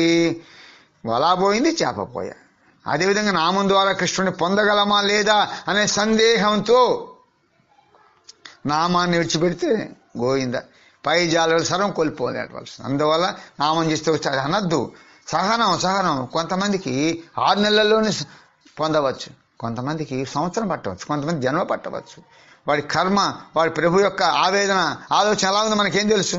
మన డ్యూటీ మనం చేయడమే. That's all. అందువల్ల భ్రాంతి వద్దు, ఆయన మీద అవిశ్వాసం వద్దు, ఆయన దయామయుడు, నామాన్ని విడిచిపెట్టవద్దు. ఎటువంటి పరిస్థితుల్లో విస్మరణ చేయరాదు. విస్మరణ ఎప్పుడు చేస్తాం? బాగా దుఃఖం కలిగితే మర్చిపోతాం, పోయిందా. కాబట్టి నామాన్ని విడిచిపెడితే పై చెప్పబడిన జాలరి సర్వం కోల్పోయి అడవాల్సి వస్తుంది. ఎందుకంటే జాలరి వల త్రాటిని వదిలిపెట్టేస్తే వలలున్న చేప తనతో పాటుగా మిగిలిన చేపలు అన్నీ మానేపోతాయంట. ఎంత ప్రయత్నించినా దొరకదు. ఈ ఛాన్స్ మళ్ళా రావదు, ఈ నరజన్మ మళ్ళా రావచ్చు, రాకపోవచ్చు. అందువల్ల నా బాబా నాస్మరణ విడిచిపెడితే అలాంటి ప్రమాదం ఉంటుంది, గ్రహించు. నామం వదిలితే చెత్త జదలు మిగిలేది. నామస్మరణకు ఇంకో గతి లేదని లక్ష్యాలు చెప్పాడు. సదానామం చేయండి. తింటున్నా కూర్చున్న దాన్ని పెట్టుబడి ఏంటండి? ధ్యాస తిప్పండి. నామం ఎలా చేయాలి, ఏ పరిస్థితిలో చేయాలి అనే విచారణ వద్దు, చేస్తుండండి. పాహిమామం చేస్తుండండి. ఏదో విధంగా నామం చేయండి, ఎట్లా ఒట్లా. అంతేగాని అయిష్టంగా చేయొద్దు, అహేళగా చేయొద్దు. ఎట్లా ఏదో విధంగా నామం చేయండి. అది ఆ తరువాత ఆ నామం ఎవరిదు? ఆయనే సరైన విధానంలో ప్రాపర్ ఆర్డర్ చూపిస్తాడని చెప్పాడు, జరిపిస్తాడు. ముందర చెయ్యాలి, ఒక అడుగు ముందుకు వేయాలి. యత్నమే జీవితం, యత్నమే సాధన, యత్నమే దేవుడు. ఒక అడుగు ముందు వేస్తే ఆయన 10 అడుగులు వేస్తాడు. ఒక అడుగు ముందుకు వేయాలి కదా, ఒక దీక్ష తీసుకోవాలి కదా, ఒక నియమం ఉండాలి కదా. నియమం ఏమైనా రోజుకి ఒక 1000 చేస్తాను. నియమం పెట్టుకోండి, 3 పూట్ల నిష్టగా చేయండి. ఆ నియమనిష్టలు శ్రద్ధ కలిగిస్తాయి. అప్పుడు ఆయన ఒక అడుగు ముందుకేసేస్తాడు, నీకంటే ముందు అడుగు వేసేస్తాడు. కాబట్టి ఈ విషయాన్ని గురించి మనం ఆలోచించడం అవసరమే లేదు. నామానికి మించిన మహామంత్రము, మహాయజ్ఞం, మహాతపస్సు. మరి చూడండి, మహాయజ్ఞం కూడా లేదన్నాడు. యజ్ఞం చేస్తే ఏమొస్తుంది? ఫలం వస్తుంది. మళ్ళీ అనుభవించడానికి రావాలి కదా. ఇక్కడ దశరథుడు పుత్రకామేష్టి యజ్ఞం చేశాడు. యజ్ఞాలలో వర్షాల నుంచి అతిరాతిరాగం చేశారు. ఇవన్నీ కూడా ఫలం ఆశించేస్తాం. నామ ఫలం ఆశించకుండా ఇస్తే కృష్ణుడే వస్తాడు. కాబట్టి యజ్ఞం కంటే గొప్పది ఏమిటి? యజ్ఞంతో కూడా దేవుణ్ణి చూడవచ్చు, తాత్కాలిక దర్శనం మాత్రమే. కానీ ఈ నామంతో మనం ఆ యొక్క నామస్మరణ యజ్ఞాన్ని చేస్తే ఆయనతో కలిసి ఆడుకోవచ్చు. అందుకే ఋషులకు ఋషిపత్నులకు ఎంత తేడా చెప్పాడు. ఋషిపత్నులు ఆయనతో ఆడుకున్నారు, బిడ్డగా చూశారు. ఋషులు ఏం చేశారు? ఒక దైవంగా చూసి ఒక సెర్చ్ లైట్ కొంతవరకు చూడగలిగారు. దర్శనం వరకు అవుతుంది అంతే. కాబట్టి నామం చేయండి, ఏమీ కోరవద్దు. ఫలాఫలానికి సంబంధం లేదు. నామాన్ని మించిన మహామంత్రము, మహాయజ్ఞము, తపస్సు ఏమీ లేదు అంటున్నాడు. మించింది లేదు అంటున్నాడు. ఆయన ఒప్పుకున్నాడు. ఇంకా మన పూజలు పునస్కారాలు చేసేది ఏమీ లేదు. చూడు, మాకు లీల జరిగినంటే మనం విశ్వసించాలి కదా. నామం చేయండి కృతార్థులు కండి. కృతార్థులు అంటే ఏంటి? వచ్చిన పని పూర్తి చేయుట అంటే జీవిగా నీ పని పూర్తి చేస్తే నీవు గోలోకానికి వెళ్ళిపోతావు, సక్సెస్ అయ్యావు. మీరు నామం చేసే విధానం అజప విధానంతో మిళితం అవుతుందా లేదా అంటే అజపయోగం అంటే ఏంటి? మంచి స్మరించుకున్నాను ఒకసారి నీకు అలా గుర్తొస్తుంది. చేయగా అది కూడా నువ్వు ఆలోచించద్దు అన్నాడు. అది కూడా అనవసరం అన్నాడు. బాబా సంపద ఉంటే పరిచారకులకు పొగడ్తలకు కుమ్మరించే వారి కొరతయే ఉండదు. వారంతా తమకు తామే వచ్చి సంపన్నుల సేవ చేస్తారు. అంటే ఏమిటి? నీ దగ్గర నామధనం ఉంటే అన్నీ వచ్చేస్తాయి. ఇక నీకు పొగడ్తలు కీర్తి వచ్చేస్తుంది. అప్పుడు నీ యొక్క సిద్ధి తగ్గుతుంది, నామసిద్ధి తగ్గుతుంది. అందువల్ల చెప్పొద్దండి గొప్ప నియమ సాధన. నా దగ్గర ఏమి లేదా, నేను ఆయన యొక్క సేవకునయ్యా తృణాల పని మొత్తుకొని తప్పించుకోవాలా. కొంతమంది ఏం చేస్తారంటే నామం పెరిగిన తర్వాత వాళ్ళు మాట్లాడితే సక్సెస్ అవుతుంది కదా అని చెప్పి వాళ్ళు ఏం చేస్తారు, జనాలు పోగవుతుంటే లేని పని కుష్ఠరోగం తెచ్చుకుంటారట. వాళ్ళు అప్పుడు రారంటాం కదా ఎవరు జనాలు. అది కూడా రహస్యం. ఇవన్నీ కూడా గొప్పనీయం సాధనం. ఎప్పుడైతే నామం చేస్తున్నావో నువ్వు చెప్పింది జరుగుతుందో ఇంక వెనకాల పడతారు, మొత్తం నీ నామధనం అంతా తాగేస్తారు. నువ్వు ప్రభువుకు నివేదించు, తప్పు లేదు. ఎప్పుడంటే నామధనం బాగా పెరిగితే వడ్డీకేమన్నాడు అప్పుడు అందరికీ వీళ్ళు కూడా నామం చేయాలని కోరుకో, అప్పుడు ఎలా చేయి. అది కూడా అట్లా ప్రభుని పరిచారకుగా నేను చేస్తున్నాను అనుకోబాక, ఆయన కీర్తి బయటికి రావాలి. నామం చేస్తే ఇంత శక్తి ఉందా? అందుకని నామధనంతో సంపన్నులైతే మిగిలినవన్నీ తమకు తాము వచ్చి పడతాయి. సంపాదన పెట్టిన మొదటి రోజు ఎంతో అడ్డుగా నిలుస్తారు. కామక్రోధం నిలుస్తాయి, ఏం చేయవు. కృష్ణమహారా పోయి ఎక్కడి నుంచి బావు అని మనసు నువ్వే మాట్లాడు. వచ్చిన దాన్ని తిరగ తోడు అమ్మగా చెప్పు. ఆ కామక్రోధాలన్నీ కూడా నీకు వశమైపోయి నీ ప్రభువుని సేవ చేస్తా నీకు కూడా. అందుకే కామంతో కృష్ణుని పొందారు గోపికలు. నా కృష్ణుడు కావాలనే కోరిక. అట్లా కామము ప్రేమోన్ముఖంగా మార్చాలి. ఈ కామక్రోధాన్ని కూడా ప్రభుని పరం చేయి, అవి ప్రేమగా మారిపోతాయి. సో సంపాదన మొదలుపెట్టిన తర్వాత ఎందరో అడ్డుగా నిలుస్తారు, ఎందరో విరోధులు అవుతారు. సంపాదించిన వ్యక్తి వాటిని చూసి బెదిరిపోయి కూడబెట్టడం మానేస్తే ఎన్నటికి ధనికుడు కాలేడు. నామధనం వదిలేయొద్దు, భయపడద్దు. ఎన్ని రోగాలు వచ్చినా భయపడద్దు, ఎంతమంది బెదిరించినా భయపడద్దు. ఈ నామం చేసి ఇలాంటి జరుగుతాయి వద్దంటారు, ఇంకో ప్రభు దగ్గరికి వెళ్దాం అంటారు. భయపడవద్దు, వదలవద్దు. బాబా అదేవిధంగా కామ క్రోధము మొదలైన షడ్వర్గములు, అది అంటే శత్రువులు. వర్గము షడ్వర్గం అంటే 6 శత్రువులు ఉన్నారట. మొదట్లో నేను అనేక విధాలు బెదిరిస్తాను, నో డౌట్ అలాంటి థాట్స్ వస్తాయి. వాళ్ళు నీ యొక్క శక్తి పరంగా వాళ్ళంతా ప్రశ్నలు అవుతుంటారు. లేడీస్ చాలా జాగ్రత్తగా ఒళ్ళు దగ్గర పెట్టుకోవాలా. చాలా మంది మహాపురుషులు పేపర్లు చూస్తున్నాం, ప్రభుత్వం పడిపోయి సర్వాన్ని కోల్పోయిన వాళ్ళు ఉన్నారు. వాటిని లెక్క చేయొద్దు, డోంట్ కౌంట్ ఇట్, మనసులో పెట్టుకోవద్దు. నీ పని సాగించి నామస్మరణ చేయి, దండాలు పెట్టేశాయి. వాళ్ళందరిలో కూడా రాధాభావాన్ని చూడు. దాంతో అవే నీ ప్రాధాకాంతమని నిన్ను పొగటం ప్రారంభిస్తాయి. చూడండి, ఇదివరకు నేను ఏడిపించి నేను పొగటం ప్రారంభించేవి. చిత్రం అండి ఇది. చాలా భలే చెప్తారు. అనాథ్ అనేక విధాలు సహాయం చేస్తాయట. చూడండి, ఒకప్పుడు ఒక స్త్రీని చూసాం, ఒక భావం పొందాం, తప్పని తెలుసుకున్నాం. ఆ స్త్రీకి ఇప్పుడు రాధాభావం వచ్చింది. ఆ రాధా నమస్కారం పెడతాం. ధనంలో ఒకసారి కొట్టుమిట్టాడు, ఇప్పుడు ధనం చూడగానే తండ్రి నీకు దండంరా, నన్ను పరీక్షించద్దు. ఆ ధనభావమే నీకు కృష్ణుని గుర్తు చేస్తుంది. చూసారా, నిజంగా ఇది అద్భుతమైన పాయింట్. నేను ఎక్కడ చదవలేదు. బ్యూటిఫుల్. ఏమిటి? ఎవరైతే నిన్ను బెదిరించాయో అషడ్వర్గాలు అవే ప్రాధాక్రాంతమై నిన్ను పొగటం ప్రారంభించి అనే విధాలుగా సహాయం చేస్తా. ఆహాహా, ఎంత బ్యూటిఫుల్ అండి. ఇప్పుడు అన్ని విషయాల్లోనూ కళ్ళు మూసుకొని దీన్ని పట్టించుకోనకుండా, కళ్ళు మూసుకుంటే ఆ వైపు చూడవాకు. కళ్ళతో ఇంద్రియాలు మోసం చేస్తాయి, ఇంద్రియాలు దిగజారుస్తాయి. కళ్ళు మూసుకోమంటే గుడ్డివాడిగా ఎవరిని చూసినా కృష్ణుడే గుర్తు రావాలా. దీన్ని పట్టించుకోవద్దు, యాక్సెప్ట్ చేయి. నామధన సంపాదన ప్రారంభించు. ఎలా చూడండి, how to chant a name. ఏ కారణంగానూ నామాన్ని విడవకు. ఎన్ని అనర్థాలు వచ్చినా సరే, సుఖ దుఃఖాలు రెండు కూడా సముద్ర తరంగాలు ఉంటాయి. ఒక తరంగం ఇంకో తరంగం వస్తుందా లేదా, ఉంటుంది. ఆ తరంగం ఎప్పుడు మారుతూ ఉంటాయి. కాబట్టి కష్టాలన్నీ కూడా నీకు శిక్షణ, నాట్ శిక్ష. It is a training, it is not at a punishment. ఉవ్వెత్తుగా వచ్చే అలా నుంచి బెదిరి నామాన్ని వదలకు. అంటే పరీక్షలు ఎక్కువ వస్తాయి, నేను శుద్ధి చేస్తాను గమనించు. కష్టం వచ్చిందంటే నీకేది నేర్పడానికి వచ్చిందని గమనించు. ఆ కష్టం ప్రభుకు చెప్పు, తప్పని చెప్పు. నాన్న ఇలా కష్టపడుతున్నా అన్న, నాకు నామాన్ని వదలకుండా నాయన కష్టం తెచ్చిన శక్తి ఇస్తాడు, తప్పకుండా ఇస్తాడు. ఇదే నా విన్నపం అని చెప్పారు. చూడు, ఆయన రిక్వెస్ట్ చేస్తున్నాడు. ఉవ్వెత్తుగా వచ్చే ఈ తరంగాల నుంచి బెదిరి నామాన్ని వదలకు, ఇది నా విన్నపం. విశిష్టమైన మీ విశ్వాసంతో, అట్మోస్ట్ గుడ్ ఫెయిత్, మధురమైన కృష్ణనామాన్ని మిళితం చెయ్యి. Faith is God, God is faith. కాబట్టి విశ్వాసం అంటే ఏమిటి? నామం చేస్తున్నావు, భక్తిలో దిగుతుంది, దానికి ఒక కర్ర కావాలి. ఆ కర్రయే విశ్వాసము. విశ్వాసం ఉంటే ఇది కృష్ణ పాదాలు చుట్టుకుందనుకో, నీ జాబ్ ఈజ్ ఓవర్, అయిపోయింది. నీకు ఆయన కనెక్షన్ వచ్చింది. కాస్మిక్ లో ఒక చేంజ్, ఒక గోలోక నుంచి నీకు ఒక కనెక్షన్ ఏర్పడింది. ఇక్కడ జీవన్ముక్తుడు అయిపోతావు, నిర్వికల్ప సమాధి వచ్చేస్తుంది. కాబట్టి మీ విశ్వాసం చోరుకున్న ప్రతి విషయంలోనూ మొదటి కృష్ణనామాన్ని మిళితం చేయండి. నాకు ఇది కలిగింది, ప్రభు చాలు. అలా ప్రతి విషయం మనకి విశ్వాసం పొందాలా, ప్రతి విషయం విశ్వాసం పొందాలి. ఇప్పుడు ఆ తిండి లేదు, తిండి పొందుతున్నాం, ఆ విశ్వాసం. బట్టలు లేదు, బట్టలు వచ్చిన విశ్వాసం. ఆయన ఇచ్చాడు విశ్వాసం. ఎవరు మహానుభావుడు ఇచ్చాడు అనుకోవద్దు. దైవ మానుష రూపేణ కృష్ణ రూపంలో వచ్చి నీకు ఇచ్చాడు.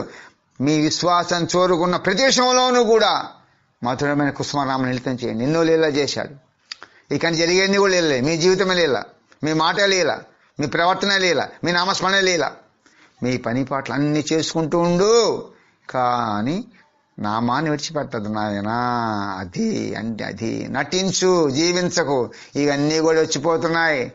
లోపల కృష్ణుని పెట్టు, పైకి మాత్రం నటించు. లోపల కృష్ణుని ఉంచు. బాధ్యతలు చేయి, బంధనాలు వద్దు. బంధనాలు అరుణాథ్తో పెట్టుకో. మీకు కుసుమహర తాళి కట్టాడు, మెడ వేచాడు నీ భర్త అరుణాథ్. అప్పుడు ఏముంది, రాధారాణి తప్పక దయదలుస్తుంది. నువ్వు ఎదిగావు కదా, అమ్మ తీసుకెళ్ళి బాబా చేతిలో పెడుతుంది. Your job is over. Devi Bhagavatam కూడా అదే చెప్పాడు. మొత్తం చదివితే అమ్మ నేను తీసుకెళ్ళి కృష్ణుని చేతిలో పెడుతుంది. మనకు తెలియదు కదా, అమ్మ సెలవు ఇవ్వగలిగినప్పటికీ కూడా ఇవ్వదు. ఆ యొక్క సెలవు అంటే ఆ ముక్తి, ఆ కాంతను అరుణాథుడే ఇస్తాడు. అమ్మ ఏం చేస్తుంది, ప్రకృతి మాత అక్కడికి చేరుస్తుంది. అందువల్ల అమ్మ నీ కన్యనమ్మా, నా పెళ్ళిడి వచ్చిందమ్మా అని భర్త చేతులు పెట్టమని ఆమెను అడగాలి.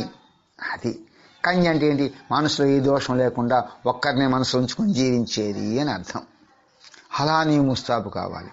రాధాని తప్పక తెలుస్తుంది. అమ్మ దయ ఉంటేనే అయ్యను పొందుతావు. చూడండి, రాధాని తప్పక దయలుస్తుంది, అది రహస్యం. అందుకే రామదాసు కూడా దెబ్బలకు ఓరలేక ఇక నేను చెప్పమ్మ సీతమ్మని అడిగాడు. సీతమ్మ దయతోనే రాముడు వచ్చాడు, కుసుమమ్మ దయతోనే అరుణాథం పొందుతాం. కుసుమహరాని ఆ యొక్క తల్లిని వేడుకోండి.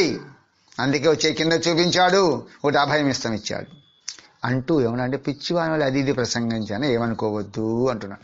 అంటే ఏంటి, పిచ్చివాళ్ళు పోరా అని మనం ఏమి అనం, వదిలేసి అట్ట వదిలేయండి. కాబట్టి ఇదంతా తప్పు, ఇలా చెప్పాడు ఏమిటి అని శాస్త్రం నింద చేయవద్దు, ప్రభుని నింద చేయవద్దు. మనకి ఉన్న కృష్ణ భక్తి కోల్పోతాం. అవిశ్వాసం వద్దు, విశ్వాసం కావాలి. ఎలా వదిలేయాలి ఈ ప్రసంగాన్ని, పిచ్చివాని వాళ్ళు అనుకో, వదిలేసే, ఏమనుకోవద్దు ప్లీజ్. మీరు వకీలు వృత్తి చేస్తున్నారు, చట్ట విరుద్ధమైన సంగతి నమ్మకెక్కవు. చూడండి, ఇది చట్టం, కృష్ణుడి చట్టం, కృష్ణుని పొందే చట్టం ఇది. మీకు ఎలా ఎక్కుద్ది పనికిరాని విషయాలు. అలాగే అందువలన వాటన్నిటిని పిచ్చి అని మాటలు ఉపేక్షించండి, అట్ట వదిలేయండి. అంతేగాని ఏనాడు కూడా మీరు ఏమనుకోవద్దు. నాపై దయాదృష్టిని సారించండి. వాట్ ఐ టోల్డ్, అది మీరు కాస్త లోపల ఉంచమని అర్థం. కాస్త దయచోపోయి అంటుండ్లా నా విషయంలో. అలాగే ఏనాటికైనా కుసుముడు దయదలిచి మిమ్మల్ని కలుసుకునే యోగం ప్రసాదిస్తాడు. అప్పుడు మీ దర్శనం చేసుకుంటానని చెప్తున్నాడు ఇక్కడ. ఆనాడు గుండె కదిలించి హృదయాంతర్గతమైన భావాలంటే మీ ముందు ఉంచుతాను. ఆ స్థితికి చేరితే ఇంకా కొన్ని విషయాలు చెప్తాడు. If you reach think of the state, అప్పుడు చెప్తాడు. ఇప్పుడు ఎందుకండి నాకు 10 ఎక్కడ చెప్పండి, ముందర 2 ఎక్కడ నేర్చుకోవాలి కదా. అందువల్ల ఏమంటున్నాడు, మిమ్మల్ని కలుసుకునే యోగం అంటే if you reach the state of thinking and provoking, do name chant, అప్పుడు మీ దర్శనం చేసుకుంటాను. అంటే నేను వస్తాను. ఆనాడు గుండె కదిలించి హృదయాంతర్గతమైనటువంటి లోపల భావాలు మేము ముందుంచుతాను. వ్రాతమూర్ఖం వల్లించే శక్తి రాయకూడదు. ఇవి రహస్యాలు. ప్రేమైన రాధ ప్రేమలు మీరు తృప్తిగా ఇదులాడండి. నన్ను కూడా కుమార్ మునగనివ్వండి. నీళ్ళల్లో మునిగామనుకోండి, పైన నీళ్లే కింద నీళ్లే.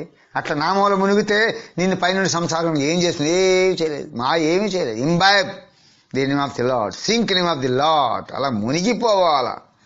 వాడిని కదిపితే నామధారి, కదిపితే కుసుమార్ అంటాడు, తింటుంటే కుసుమార్ అంటాడు, లేస్తే కుసుమార్ అంటాడు. నన్ను ఒక్క మారు మునగనిచ్చుట మరొకని, అంటే నన్ను మరవద్దు, తెప్పను తగలై దేరు దాటి, అంటే నేనే కృష్ణుడైపోతానని అర్థం. నేను నితాంత దరిద్రుడిని, నా దగ్గర ఏమీ లేదయ్యా, ఉన్నదంతా కృష్ణుడు వస్తే, ప్రపంచంలో ఏమీ లేదు. అది గ్రహించి నా మీద దయాదృష్టిని కలపండి, నన్ను ఏమి కోరవద్దు.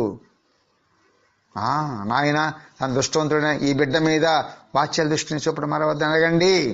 అనురాగమైన మా అమ్మతో చెప్పండి, వాత్సల్య దృష్టి, ఎస్టాబ్లిష్ రిలేషన్ విత్ హిమ్. ఇది రజభావం పొందాలంటే ఒక బంధం ఏర్పడాలి. వైదిక భక్తి వద్దని చెప్తున్నాడు, అందరూ వైదిక భక్తి ఇస్తున్నాడు. రజభావం కావాలి, అనురాగం కావాలి. అప్పుడు అనురాగం బిడ్డ మీద ఏది కోరేది ఇస్తారా లేదా? కాబట్టి అనాథ మీద ప్రేమ ఉంటే, నిజంగా బిడ్డ అనుకుంటే ఆయన కోరింది ఇవ్వాలి మనం. మరి నీ బిడ్డే కదా, ఆమె జగజ్జనియే అంటే ఏమిటి? నీకు అన్నం పెడుతుంది, అందరికి అన్నం పెడుతుంది. జగజ్జని నన్ను కూడా అన్నం పెట్టమని చెప్పనండి. నాకు ఇంత ప్రసాదం కావాలి, కృష్ణప్రసాద్ కావాలి. నేను ఇంకా జగత్తును విడిచిపెట్టలేదు, నేను కూడా ఆమె అనురాగ పాత్రుడిని. ఆయన ప్రేమ సముద్రం ఇదేందుకు మీతో పాటు అమ్మను కూడా తీసుకెళ్ళండి, ఎందుకంటే ఈయన ఎక్కడ మూలపడతాడు అని. ఓ బండి లాగాలంటే రెండిట్లు ఈక్వల్గా వెళ్ళాలి. ఓ బండి వెనక ఓ బండి ముందుకు పోతే ఎట్లా? కాబట్టి ఈ జోడు ఇరువురు ఏకమైతే బృందావనం చేస్తారు. ఏకభావం కావాలి, పద్మావతి జయరాముడిలాగా. చూడండి మరి ఏమైంది? పద్మావతి ఎంత గొప్పది. జయదేవుడు మరణవార్త వినగానే ఆమె ప్రాణం పోయింది. ఎవరు అలా పరీక్షించారు? మళ్ళీ జయదేవుడు బతికని చెప్పి లేచించింది. అది ఏకభావం, ఏక మనస్కులు కావాలి. అలా ప్రేమ సముద్రం ఇదెందుకు మీతో పాటు మా అమ్మను తీసుకుని వెళ్ళండి, ఇరువురు ఏకం కావాలి. ఆ సముద్రం గురించి అన్ని విషయాలు, ఆ అనుపానాలు వారికి బాగా తెలుసట. ముంచడం తెలుసు, ఒడికి తెలుసు. అందుకే స్త్రీ జగత్తు గొప్పది, ఆమె కూడా నామస్మరణ చేయనుగాక అంటే మీరిద్దరూ ఒక్కదాన్ని కలిసి వెళ్తే బాగా ఉంటుంది. మా అమ్మ మిమ్మల్ని నిశ్చింతలు చేస్తుంది. సరే, మిగతా విషయాలు మామూలే, చింతపడవద్దు. కృష్ణుడు మీకు అన్ని విధాల ఆనందం ఉంచుతాను బ్లెస్ చేశాడు, ఇప్పటికి ఇంతే అని చెప్పి అన్నాడు. కుసుమహర భక్తులందరికీ శ్రీదేవి నమస్కారాలు. ఈ 3వ భాగం 1వ ఖండం 20వ లేఖ బాబా వ్రజ్నాథ్ సోమ్ గారికి రాశారు. ఆయన వకీలు. మరి వకీల్ అయ్యుండి కూడా ఆయన ఉత్తరానికి బెంగాలీ భాషలో ఎందుకు అడ్రస్ రాసుంటారా మనకి అర్థం కావడం లేదు. ఎందుకంటే చదువుకున్న ఆయన కదా, ఆయన ఇంగ్లీష్లోనే రాసి ఉండాలి కదా, ఏమో మరి. అయితే ఇక్కడ బాబా అంటారు, నీ ఉత్తరం ఎక్కడెక్కడో తిరిగి మా దుమ్ము కొట్టుకుని మొత్తానికి నన్ను చేరింది, నువ్వేమో బెంగాలీ భాష రాసావు అన్నారు. అంతే కదా, బెంగాలీ భాష వచ్చిన వాళ్ళు ఎంతమంది ఉండుంటారు ఒక్కొక్క పోస్ట్ ఆఫీస్లో. అందువల్ల అది ఎన్నో చోట్ల తిరిగి వచ్చి ఉంటుంది. ఇక్కడ మరి బాబా ఇంకొక మాట కూడా అన్నారు, గుడ్డివాడిని దారి చూపించమని అడిగితే అది వారిని అవహేళన చేసినట్టే కదా అని. అలాగా దేంటి బెంగాలీ భాషలో మరి రాసి వేస్తే ఎంతమందికి వస్తుంది, అదేం భాష అని ఆ పాప పోస్ట్ మాస్టర్లు వాళ్ళు ఒకళ్ళనొకళ్ళని అడగడం అవన్నీ కూడా జరుగుతుంది కదా. మొత్తానికి అదొక ప్రహసనంగా తయారై ఉంటుంది కదా అని ఊహించుంటారు కదా బాబా. ఇందులోనే మనం గ్రహించుకోవాల్సిన విషయం ఏంటంటే ఎన్నో చోట్ల తిరిగి వచ్చింది ఉత్తరం అన్నారు. అలాగే మరి కొంతమంది ఒక గురువుని అని పట్టుకోకుండా ఎన్నో చోట్ల తిరిగి వెతుక్కుని అలా మొత్తానికి అప్పుడు కానీ ఒక గురువుకి స్థిరపడరు.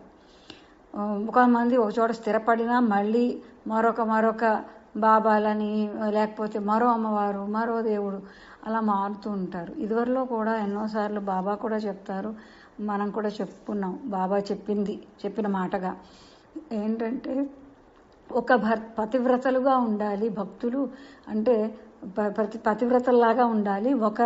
ఒక భగవానుడిని నమ్ముకున్నాక ఆయననే మనం మన పతిగా భావించాలి. నిమిషానికి ఒక దారి తొక్కకూడదు, అది చాలా చాలా తప్పు విషయం అని బాబా మనకి ఎప్పుడూ చెప్తూ ఉంటారు. పైగా ఇక్కడ సోమ్ గారికి బాబా చెప్తారు, మీ సహకారంతో నేను పునీతుడిని అవుతాను అని. అదే కదా ఎప్పుడులాగే ఆయన రివర్స్లో చెప్తున్నారు. సోమ్ గారిని బాబా తప్పకుండా ఆయన్ని దగ్గర చేర్చుకుని పునీతుల్ని చేస్తారు. అది ఆయనకు అక్కడ ఒక వాగ్దానంలాగే ఇస్తున్నారు. అయితే ఇక్కడ అంటారు కదా, భగవానుడు కోరుకున్నది ఏది కూడా ఇవ్వడు, కోరుకున్నది జరగదు. మొదట్లో కోరిన దానికి వ్యతిరేకమైనదే ఇస్తాడు భగవానుడు. అయినా కూడా వదలకుండా ఉండి ఆయనతో విశ్వాసంగా ఉండి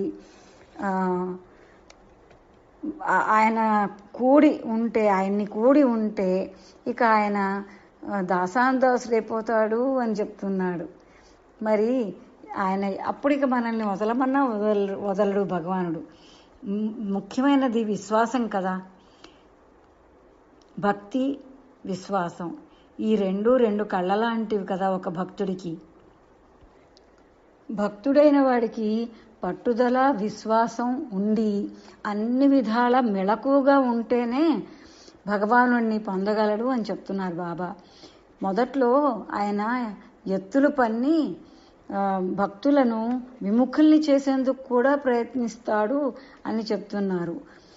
మనకి ఒక్కొక్కసారి వరుసగా గెలుపులే వస్తూ ఉంటాయి. మన ప్రతాపమే అని భ్రమసిపోయి ఆయనకు దూరం అవుతామా అని కూడా ఆయన పరీక్షిస్తుంటాడు. అంతా నీ దయా నాయన అని ఆ స్థితప్రజ్ఞత ఉంటేనే ప్రభువు మనకి దక్కుతాడు. లేదా మనం మన ఫాల్స్ ఈగోలో పడిపోయి కొట్టుకుపోతాం, ప్రభువుకి దూరంగా డ్రిఫ్ట్ అయిపోతాం. అన్నిటినీ విడిచి త్వమేవ శరణం మమ అని శరణాగతి చేసినప్పుడు అప్పుడు స్థావర జంగమాల రెంటియందు అంటే ఈ ప్రకృతిలోని చరాచర జీవులన్నిటి యందు కూడా ఆ భగవానుడినే దర్శిస్తాడు భక్తుడు. అలాంటి వ్యక్తికి ఎల్లప్పుడూ కూడా పరమానందమే కదా. ఒక సేవకుడు ఒక యజమానితో పాటు ఉంటాడనుకుందాం. మనం మన రెగ్యులర్ జీవితాల్లో ఒక డ్రైవర్ అనుకుందాం. ఒక చాలా గొప్ప వ్యక్తి ఉంటాడు, ఆయనకు ఒక డ్రైవర్గా ఉన్నాడు అనుకోండి. ఆయన ఎక్కడికి వెళ్ళినా సరే డ్రైవర్ కూడా ఆయన్ని వెంటుంటాడు, పిఏ వెంటుంటాడు. సో అక్కడ వాళ్ళు ఇప్పుడు ఈ సార్ ఎక్కడికో వెళ్తున్నారు, మన భోజనం అలా ఏం వాళ్ళు ఆలోచించుకోరు. ఎందుకంటే సార్తో పాటు వాళ్ళకు కూడా ఏర్పాట్లు ఆటోమేటిక్గా అయిపోతాయి. ఎందుకంటే ఆయన అంత పెద్ద వ్యక్తి కాబట్టి ఎక్కడికైనా వెళ్ళినప్పుడు ఎక్కడికైతే వెళ్తున్నారో అక్కడ వారు సార్ వస్తున్నారు అంటే ఆయనకు ఒక డ్రైవరు ఒక పిఏ వెనకాల వస్తారు కాబట్టి వాళ్ళకు కూడా మనం చూడాలనేది ఆ పెద్ద మనిషికి ఇచ్చే మర్యాద వల్ల ఆయన తాలూకు వాళ్ళని కూడా అంత జాగ్రత్తగాను చూసుకునే బాధ్యతతో ఎక్కడికక్కడ వాళ్ళు చూస్తారు, చూడాల్సిన వాళ్ళు చూస్తారు. వీళ్ళకి అన్నీ చక్కగా ఏ టైంకి ఆ టైంకి అన్నీ జరిగిపోతూ ఉంటాయి. ఆటోమేటిక్గా అన్నీ వాళ్ళకి అమిరిపోతూ ఉంటాయి. ఒక సాధారణ ఒక మానవునికి వెంటనంటి ఉంటేనే ఇన్ని పొందుతుంటే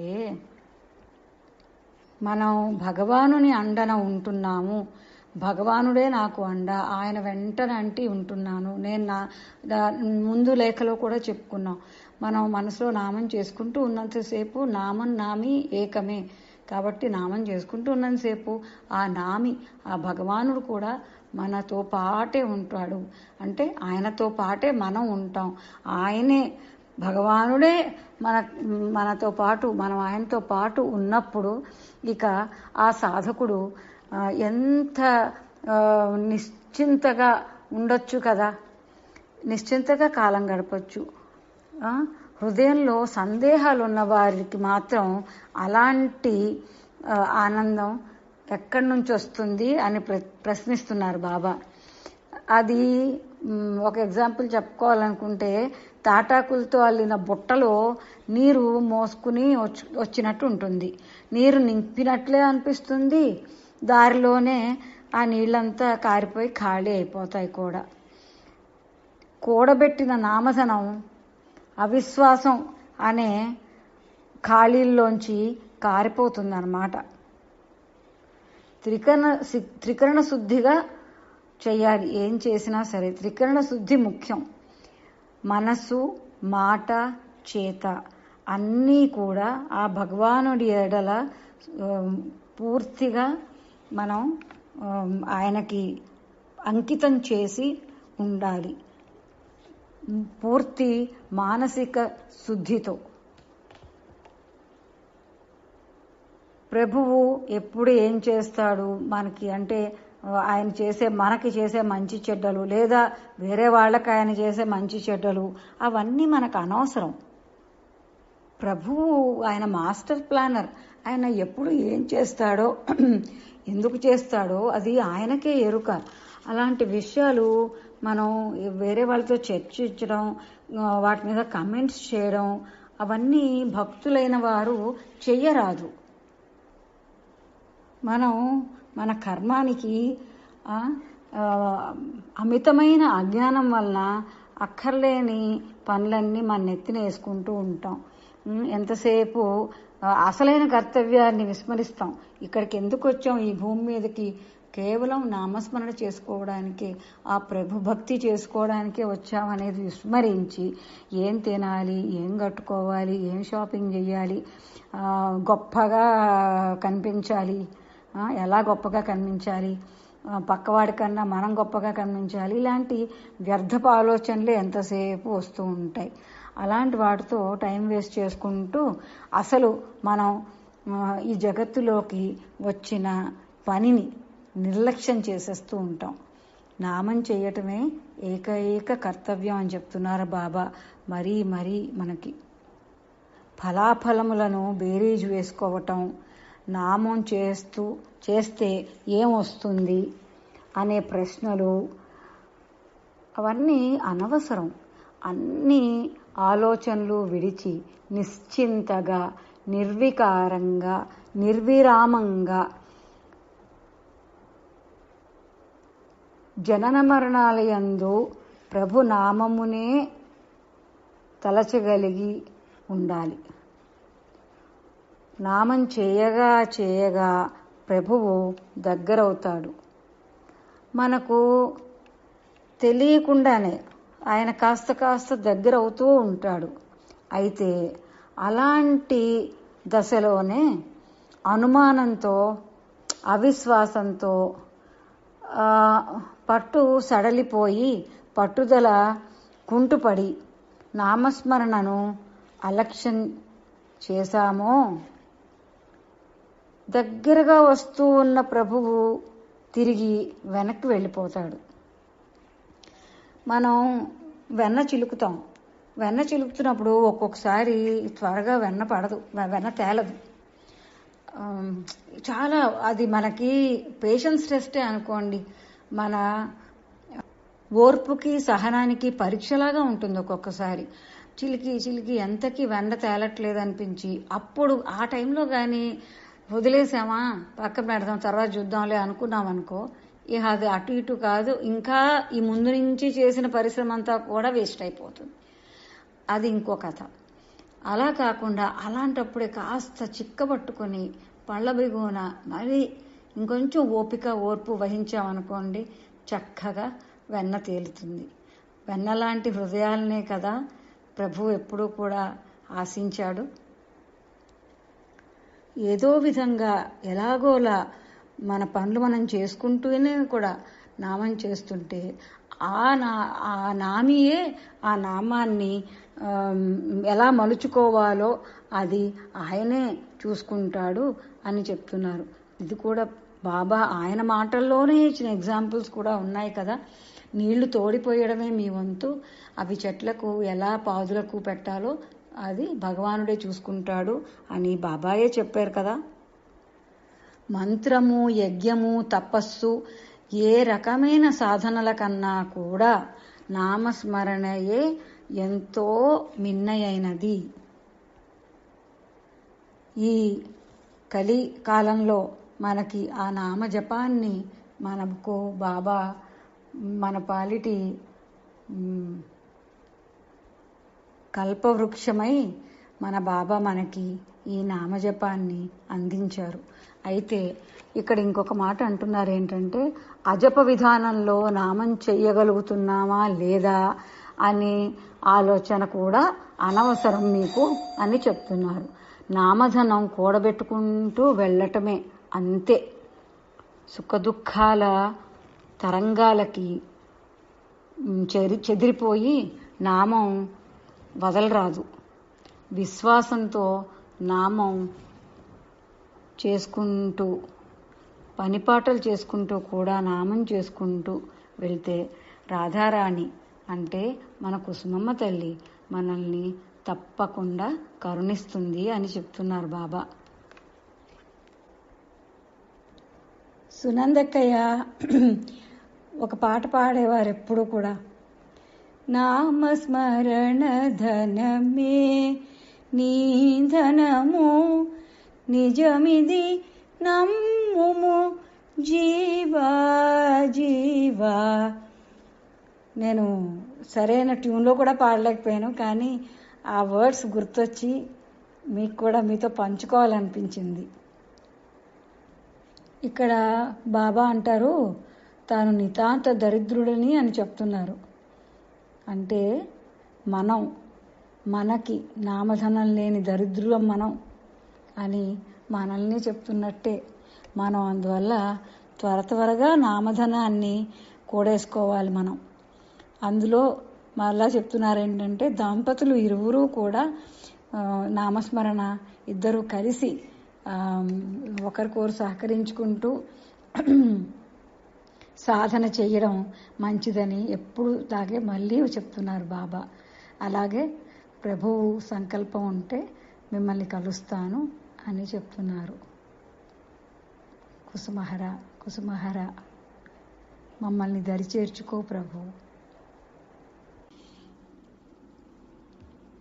మన ఏలిక మన బంధువు కుసుమాపతి ఒకడే, హరనాథుడే మన కాప్తుడు మన నాయకుడతడే, హృదయేశ్వరుడతడే.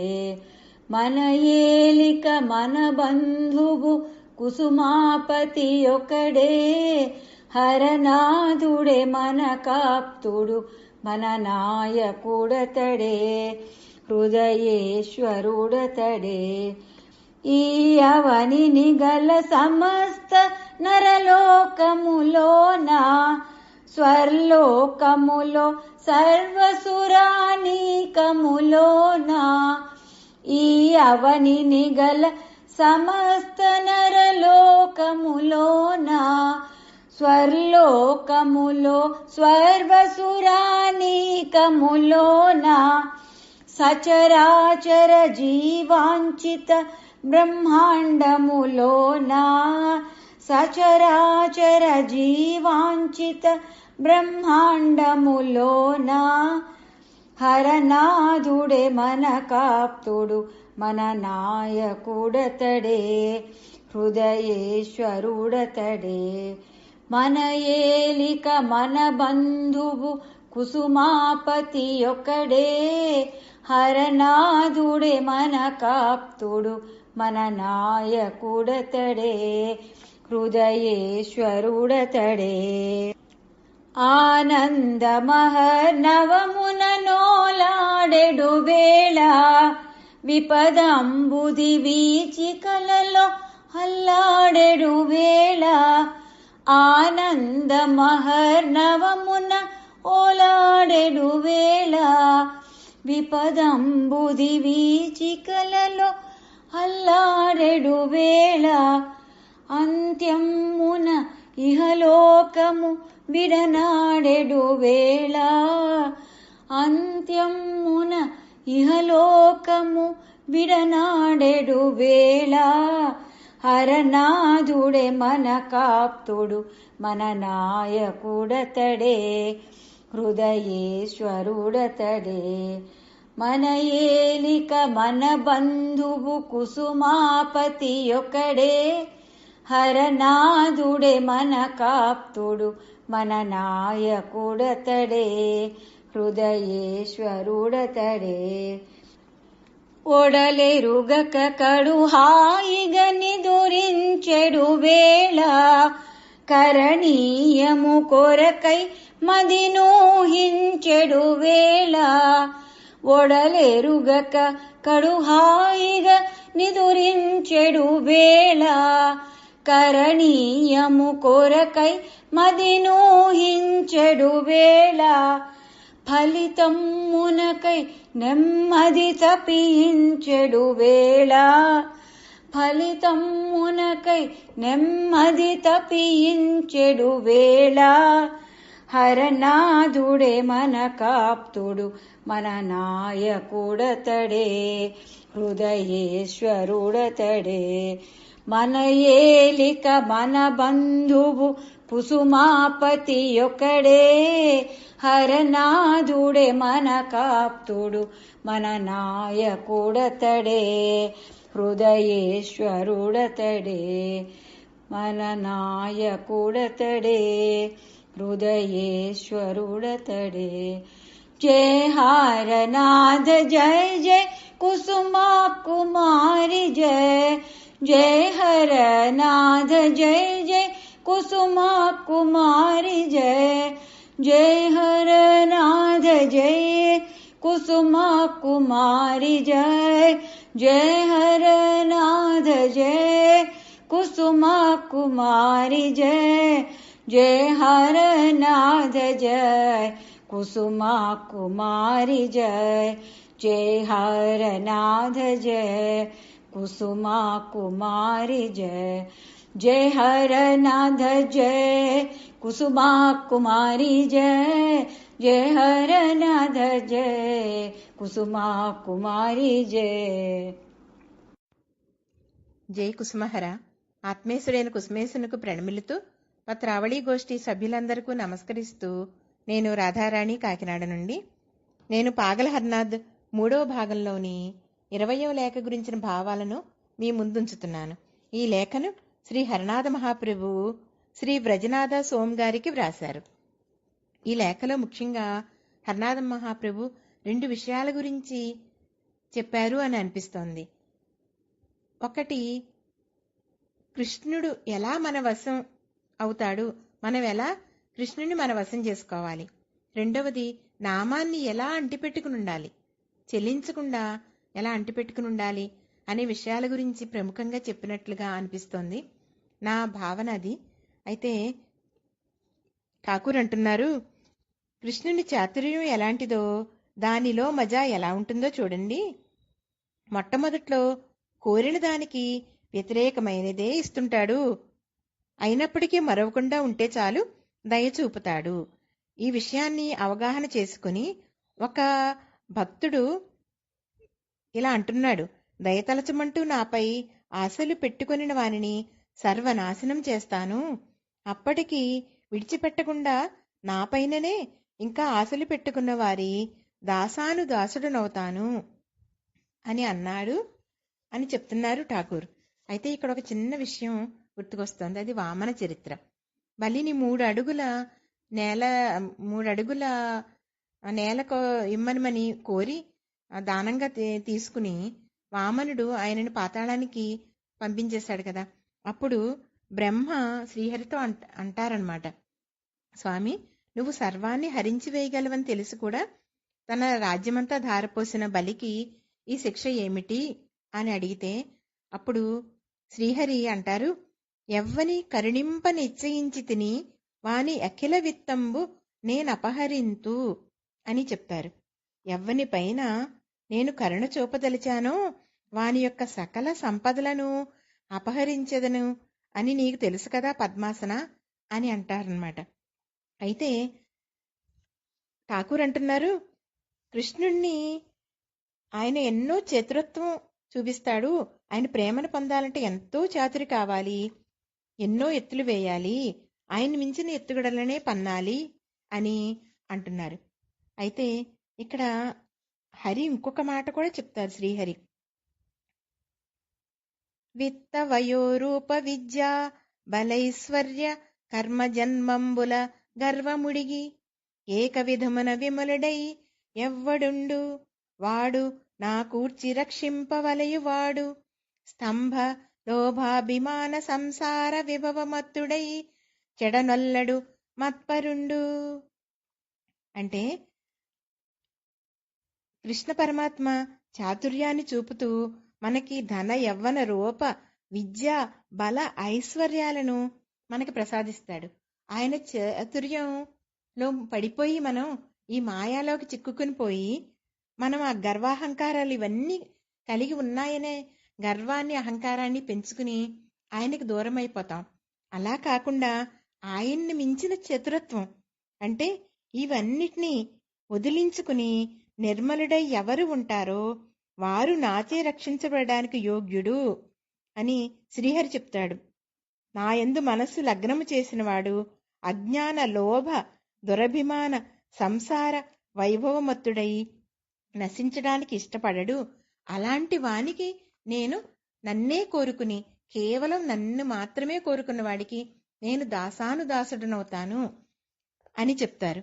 అంటే కృష్ణదాస కవిరాజుగా చెప్పినట్లుగా చేతిలో అద్దం పెట్టి చంద్రుణ్ణి చూపించినా కూడా వదలకుండా పేచీ పెట్టి ఏడ్చి తన్నులు తిన్న పిల్లవాడు ఎలా చంద్రుణ్ణి పొందుతాడో అలాగే ఈ ఐశ్వర్యాలను వీటన్నిటినీ లౌకికమైన విభవాలను ఈ వైభోగాలన్నిటినీ మనకి ప్రసాదించినా కూడా భగవంతుడు మనం వాటికి లొంగకుండా ఇవేమీ వద్దు, కేవలం నువ్వే కావాలి, కేవలం కృష్ణచంద్రుడే కావాలి అని తీవ్రమైన కాంక్షతోటి ఉంటే, తీవ్రమైన ఆర్తితోటి ఉంటే, తీవ్రమైన లాలసతతోటి ఉంటే కృష్ణ పరమాత్మ మనకి చిక్కుతాడు అని ఠాకూర్ చెప్తున్నారు.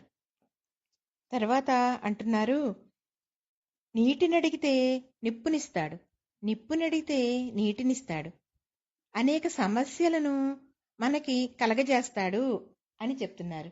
అయితే భగవంతుని యొక్క మనకి ప్రసాదించేది ఏదైనా కూడా అంటే ప్రతికూలతలు భగవంతుడు మనకి కలిగించే కష్టాలైనా ప్రతికూలతలైనా మారువేషంలో ఉన్న దీవెనలట.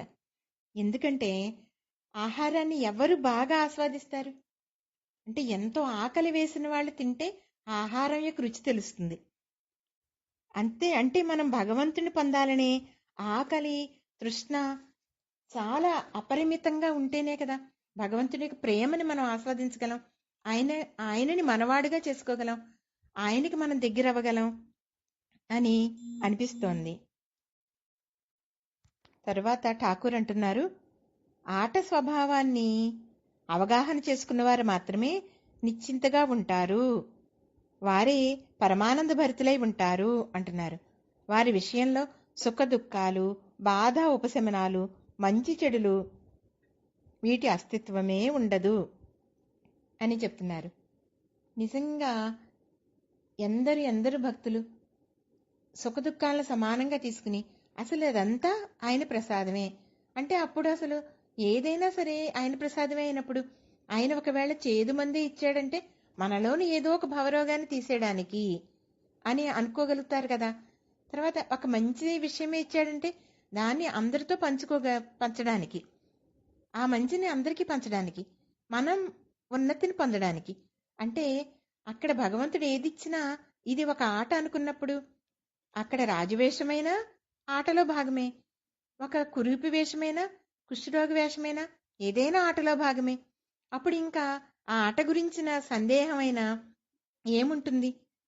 అసలు సందేహాస్పదంగా ఉన్న వాళ్ళకి ఏది కూడా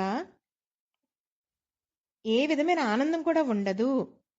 వాసుదేవం సర్వం ఇతి అని అనుకున్న వాళ్ళకి అంటే దేనిలోనైనా కృష్ణ స్ఫూర్తిని ఆయన మూర్తినే చూడగలిగే వాళ్ళకి చాలా ఆనందం ఉంటుంది అని చెప్తున్నారు హరనాథ్ మహాప్రభు. అన్నీ ఆయనే అయినప్పుడు, అందరిలోనూ ఆయనే ఉన్నప్పుడు ఎవరు ఆనందించినా అది మన ఆనందమే, అంతే కదా. అప్పుడు ఇంక వేరే సందేహం ఏముంటుంది? ఆయన మనకి మంచి చేస్తాడా, ఎదుటి వ్యక్తి మనకు మంచి చేస్తాడా, చెడు చేస్తాడా, అలాంటి సందేహం ఏముండదు కదా. అంతా మనమే అయినప్పుడు మనకి మనం మంచి చేసుకుంటామా చెడు చేసుకుంటామా? మనకి మనం ఎప్పుడు కూడా మంచి చేసుకుంటాం. అంటే భగవంతుడు మనకి ఎప్పుడు మంచి చేస్తాడు, అది కష్టమైనా అది మనకి తప్పనిసరిగా అది మంచే. ఎందుకంటే మనల్ని తయారు చేయడానికి, మనలకి శిక్షణ ఇవ్వడానికి ఆ కష్టాన్ని మనకి భగవంతుడు ఇచ్చాడు అని అనుకోగలిగే స్థితి ఉన్నప్పుడు ఇక అంతా ఆనందమే కదా అని అనిపించింది. ఠాకూర్ అంటున్నారు, కృష్ణుని భజించడం కోసమే ఈ ప్రపంచంలోకి వచ్చాము. నా కేవల కర్తవ్యం, ఏకైక కర్తవ్యం హరి అని అనటమే. ఫలాఫలముల కోసం ఎదురు చూడటం కానీ, నామం ఎందుకు చేయాలి, చేస్తే వచ్చేదేమిటి అనే ప్రశ్నలతో గాని నాకు అవసరమేమిటి అని అంటున్నారు. నిజంగా మన మనసులో అనన్య భక్తి ఉండాలి. అనన్య భక్తి అంటే ఇతరులైన విషయములు ఇతరములైన అన్నీ మనం పెట్టుకుని భక్తిని కూడా ఒక విషయంగా మన మనసులో ఉంచుకోవడం కాదు. కేవలం మన మనసులో కేవలం భగవంతుడే ఉండాలి. కేవలం కుసుమహరులు మాత్రమే ఉండాలి. మిగిలిన విషయాలకి వేటికి అక్కడ అసలు చోటే ఉండకూడదు. దానినే కదా మనం అనన్య భక్తి అని అనగలిగేది. అంటే ఇతరులలో ఏవీ లేకుండా కేవల నామస్మరణ, కేవల కుసుమహర రూపం, అవి రెండు తప్ప ఇంకా మన మనసులో దేనికి చోటు ఉండని అలాంటి పరిస్థితిలో మాత్రమే ఆయన మనవాడవుతాడు, మనకి లోబడతాడు. అప్పుడు ఏ విధమైన సందేహాలు ఉండవు. మన మనసంతా ఆయనే ఉన్నప్పుడు ఇంక ఏ విధమైన సందేహాలు ఉంటాయి? ఈ నామం చేస్తే మనకి లాభం వస్తుందా, నష్టం వస్తుందా, ఇలా ఆలోచిస్తే అది వ్యాపారమే తప్పితే వ్యాపార భక్తి ఉండొచ్చు అందులో, కానీ అది వ్యాపార భక్తి మాత్రమే, అంతేగాని అనన్య భక్తి కాదు. కేవల నామం, కేవల మూర్తి, అంత తప్ప ఇంకొక దానికి మన మనసులో చోటు ఎప్పుడైతే మనం ఇవ్వమో అప్పుడు ఆయన మనవాడైనట్లే. మనం కృష్ణ భగవానుడైతేనేమి కుసుమరులైతేనే వారి వారిగా మనం మారినట్లే కదా అని అనిపించింది. ఠాకూర్ అంటున్నారు, ఏ విధమైన సందేహము లేకుండా నామం ఏ పరిస్థితిలో చేయాలి, ఎలా చేయాలి అనే ఆలోచన కూడా లేకుండా నామం చేయండి ఏదో విధంగా. ఆ నామం ఎవరిదో ఆయనే దానిని సరైన విధానంలో జరిపిస్తాడు అని చెప్తున్నారు. అందుకే మన పెద్దలు కాయేన వాచ మనసేంద్రియైర్వ బుద్ధ్యాత్మనావా ప్రకృతే స్వభావాత్ కరోమి యజ్జత్ సకలం పరస్మై నారాయణాయేతి సమర్పయామి అని చెప్పిస్తారు. అంటే ఏ రకంగా ఏది చేసినా కూడా, అంటే ఆ నామం వల్ల లాభాలు కానీ ఏదైనా సరే, ఆ చేస్తున్నప్పుడు వచ్చిన కష్ట నష్టాలు కానీ సుఖదుఖాలు కానీ మంచి చెడులు కానీ ఏవైనా కూడా దానివల్ల వచ్చే ఫలితాలు ఏదైనా కూడా, ఫలితాన్ని కూడా మనం ఆశించకుండా భగవంతుడికే సమర్పణ చేస్తూ నామం చేస్తే ఆయనే మనల్ని రక్షిస్తాడు, మన వాడవుతాడు, మనతోనే ఉంటాడు, మనలోనే ఉంటాడు అని అనిపించింది. తర్వాత అంటున్నారు, నామాన్ని అంటే నామధనాన్ని సంపాదన మొదలుపెట్టిన దశలో ఎందరెందరో అడ్డుగా నిలుస్తారు, ఎందరో విరోధులవుతారు అని చెప్తున్నారు. అలాగా నిజంగానే అనేక రకాలైన అడ్డంకులు ఎదురవుతూ ఉంటాయి. కానీ ఆ అడ్డంకులకి బెదిరిపోకుండా నిలబడితేనే కదా నువ్వు ధనికుడు అవుతావు. ఆ సంపాదనని నువ్వు సంపాదిస్తూ ఉంటేనే కదా, ఆ నామధనం నీ దగ్గర ఉంటేనే కదా నువ్వు ఇతరులకో విమర్శలకో రకరకాలైన అడ్డంకులకో ప్రతికూలతలకో లొంగిపోయో భయపడో ఆ నామధనాన్ని సంపాదించడం ఆపేస్తే ఇంకేముంటుంది? అలా కాకుండా వీటన్నిటికీ కూడా లొంగకుండా నిరంతరంగా నామధనాన్ని సంపాదిస్తూ ఉంటే కొద్ది రోజులకి కామము, క్రోధము మొదలైన అరిషడ్ వర్గాలు కూడా నీ పాదాక్రాంతమైపోతాయి అని చెప్తున్నారు హరినాథ మహాప్రభు. దేనిని పట్టించుకోకుండా నామధన సంపాదనను ప్రారంభించు. సుఖదుఖాలు రెండూ కూడా సముద్ర తరంగాల వంటివి. వాటి స్థాయి ఎప్పటికప్పుడు మారుతూ ఉంటుంది. ఈ తరంగాలను చూసి బెదిరి నామాన్ని వదలకు అని చెప్తున్నారు ఠాకూర్. అండి, ప్రతి విషయంతో మధురమైన కృష్ణనామాన్ని మిళితం చేయండి అని చెప్తున్నారు. ఇక్కడ ఒక అద్భుతమైన భక్తుడి గురించి చెప్పుకుందాం. అంబరీష్ మహారాజు. ఆయన తన మనస్సుని కృష్ణ భగవానుని పాదపద్మాల చెంత స్థిరంగా నిలిపారు. ఆయన ఎలాగా అంటే ఠాకూర్ చెప్పారు కదా, ప్రతి విషయంతోనూ మధురమైన కృష్ణనామాన్ని మిళితం చేయండి అని. అంటే అంబరీష్ మహారాజు ఏం చేశారు? తన వాక్కుని కృష్ణుణ్ణి వర్ణించట యందు ఉపయోగించారు.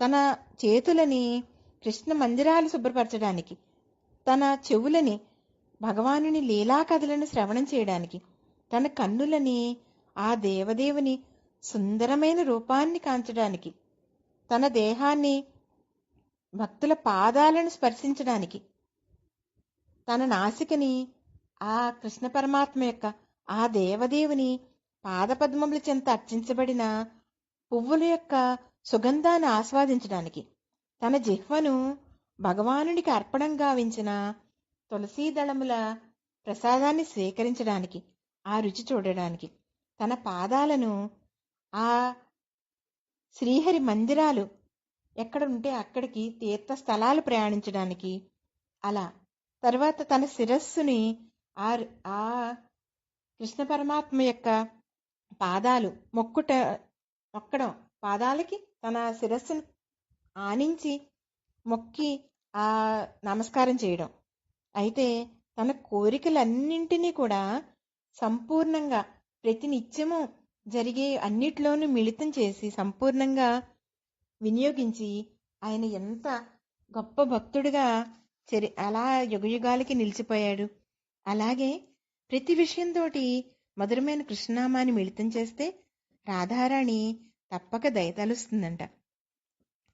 తర్వాత ఠాకూర్ అంటున్నారు, ఈ ప్రేమ సముద్రంలో ఇదేందుకు, మీతో పాటు మా అమ్మను కూడా తీసుకుని వెళ్ళండి, అమ్మను కూడా నామస్మరణ చేయమని చెప్పండి అని అంటూ సముద్రాన్ని గురించిన అన్ని విషయాలు, వాటి ఆనుపానులు వారికి బాగా తెలుసు అని చెప్తున్నారు. హర్నాథ మహాప్రభు అనేక లేఖల్లో వ్రాస్తూ ఉంటారు, స్త్రీలే ఈ కృష్ణుణ్ణి కొనడానికైనా అమ్మడానికైనా ముఖ్యమైన దుకాణదారులు వారు అని చెప్తూ ఉంటారు. ముందు ముఖ్యంగా స్త్రీలు నామస్మరణ ప్రారంభిస్తే ఆ ఇంటిలోని అందరికీ కూడా అది అలవాటు అవుతుంది, బిడ్డల దగ్గర నుంచి అందరికీ కూడా అది అలవాటు అవుతుంది అని చెప్తారు. అయితే అంటున్నారు, ప్రేమమయి రాధారాణి ప్రేమలో మీరు తృప్తిగా ఈదులాడండి అని చెప్తున్నారు. అయితే ముఖ్యంగా ఈ లేఖలో నా భావన ఏంటంటే, హర్నాథ మహాప్రభు ముఖ్యంగా చెప్పింది, ఎన్ని కష్ట నష్టాలకి వచ్చైనా అంటే ప్రభు నీవు తప్ప ఇతప్పరెంబెరుగా, నాకు నువ్వే కావాలి, నువ్వే నన్ను ఈ భవసాగరం నుండి రక్షించేవాడివి, కాపాడేవాడివి నువ్వే. ఏ కష్ట నష్టాలైనా, ఏ విధమైన బాధలైనా వేటిని లెక్క చేయకుండా కేవలం ఆయన హరనాథ మహాప్రభుని ఒక్కళ్ళనే మనం కోరుకోవాలి.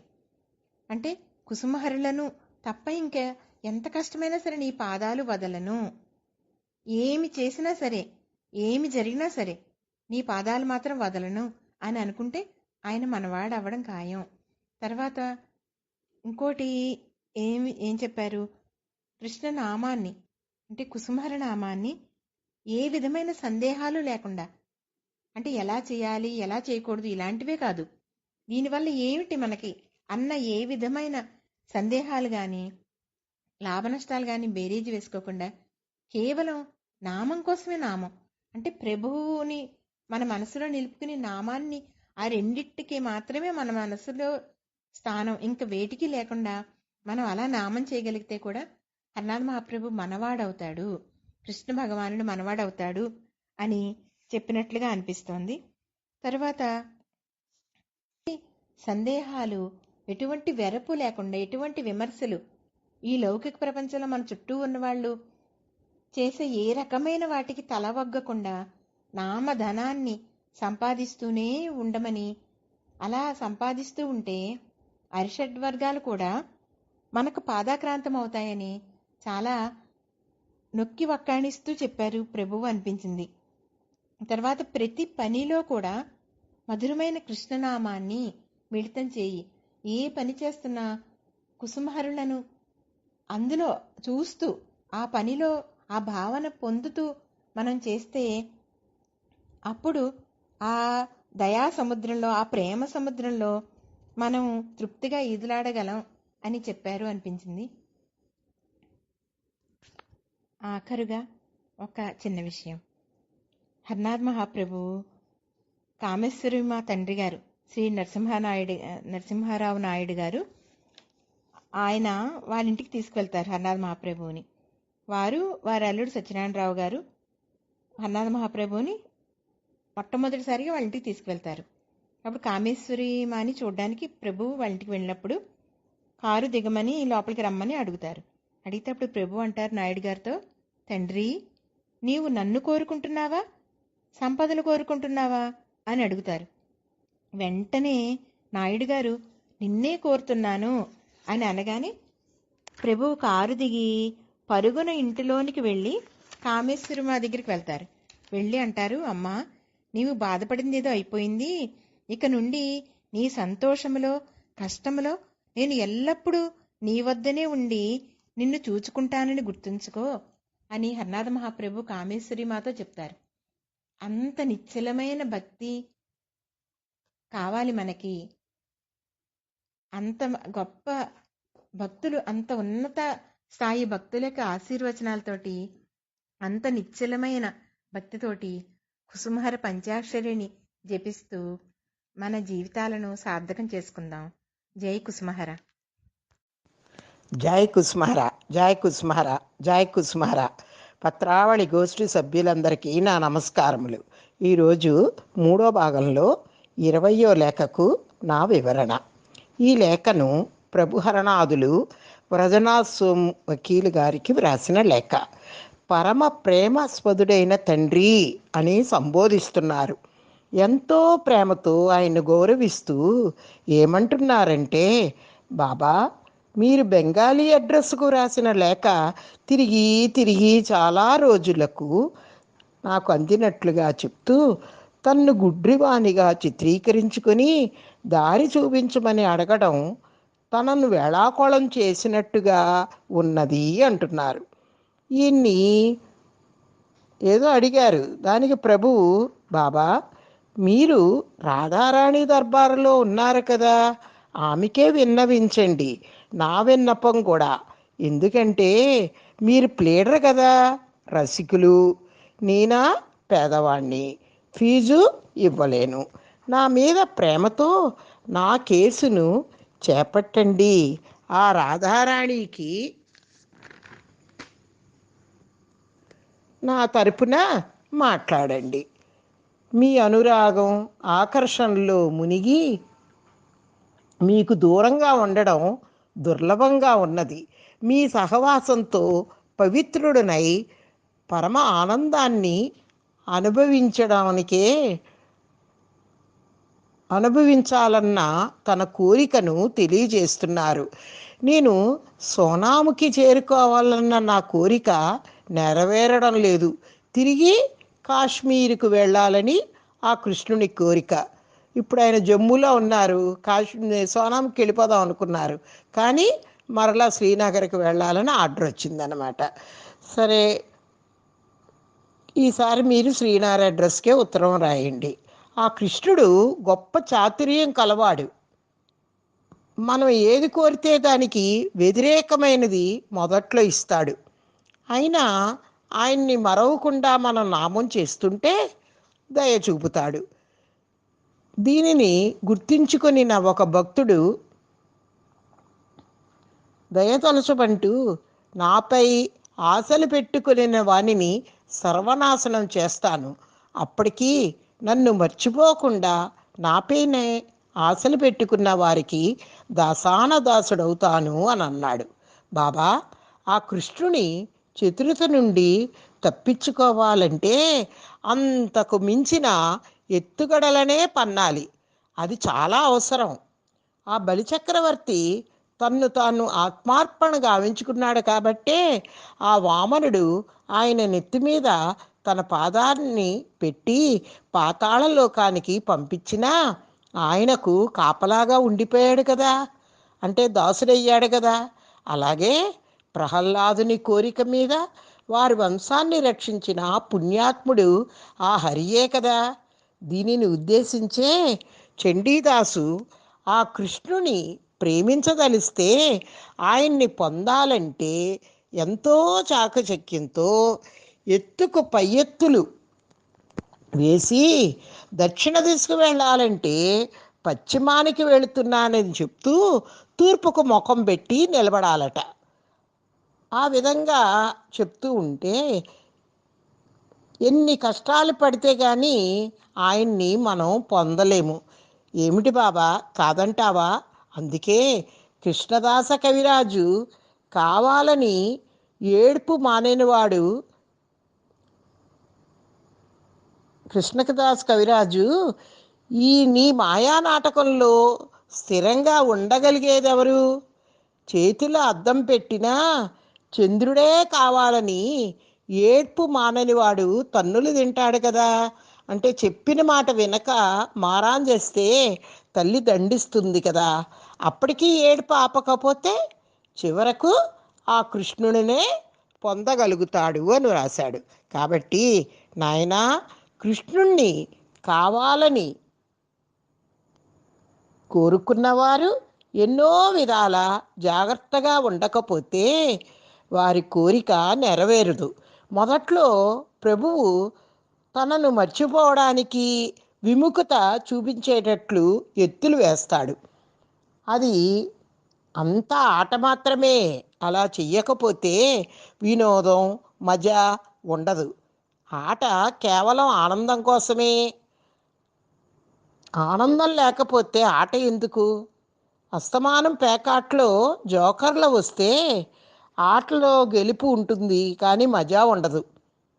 ఆనందానికి బదులు విసిగే వస్తుంది. అందుకని నాటకరంగ సూత్రధారుడైన ఆ కృష్ణుడు ఈ నాటకం మీద ఆసక్తి కలిగించడానికే ఇలాంటి ఎత్తులు జిత్తులు వేస్తాడు.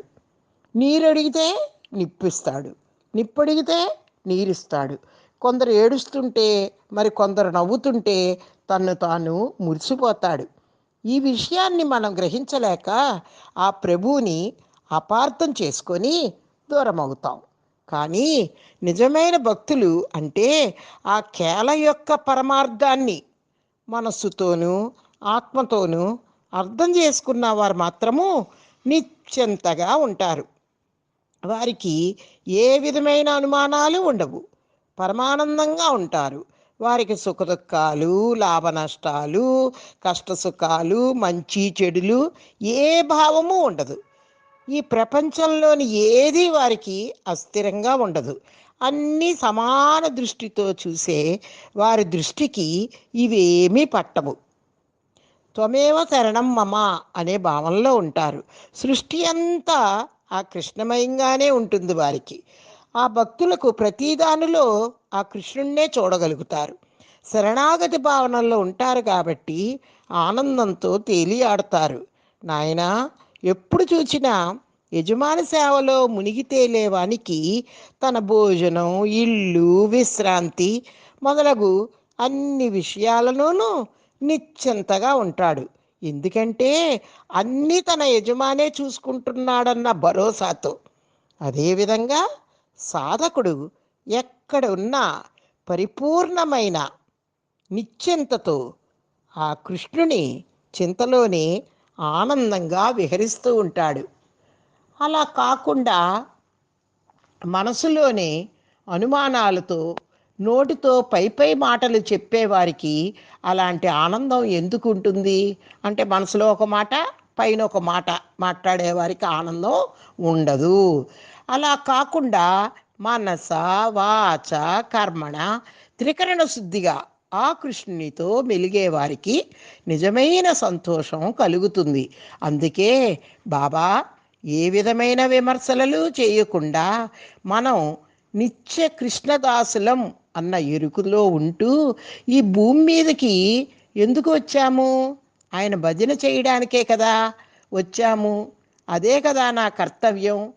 మిగిలిన విషయాలన్నీ ఆ ప్రభువే చూసుకుంటాడు అన్న భావనలో ఉన్నంతకాలము ఆయన సన్నిధికి చేరడానికి మన మార్గం సుగమమవుతుంది. అలా కాకుండా అజ్ఞానంతో అనుచితమైన పనులన్నీ నెత్తి మీద వేసుకొని వ్యర్థమైన ఆలోచనలతో రేయింబగళ్ళు సమయాన్ని ఈ హలోక వాసనలకే వెచ్చిస్తూ ఉంటే మన లక్ష్యాన్ని మర్చిపోయి నామాన్ని చేస్తే మనకు వచ్చే లాభ నష్టాల గురించి బేరీజు వేస్తూ ఉంటే పుణ్యకాలం కాస్త గడిచిపోయి కర్తవ్య విమూఢలమై ఆ కృష్ణునికి దూరం అవుతాము. అందుకే మధురమైన ఆ కృష్ణనామాన్ని సర్వస్వంగా చేసుకొని నిశ్చింతగా స్మరణ చేస్తూ ఉంటే అన్నీ మనకి లభ్యమవుతాయి. అప్పుడు మనకంతా అర్థమవుతుంది. అలా కాకుండా వలకు కట్టిన త్రాడును చేతిలో నుండి జార విడిస్తే ఆ వలలో చిక్కుకున్న చేపతో పాటు ఆ వలలో ఉన్న మిగిలినవన్నీ కూడా మాయమైపోతాయి, అంటే జారిపోతాయి. కాబట్టి నామం ద్వారా ఆ కృష్ణుణ్ణి పొందగలమా లేదా అనే సందేహాలతో ఆ కృష్ణుణ్ణి మర్చిపోయామా సర్వము కోల్పోవలసి వస్తుంది.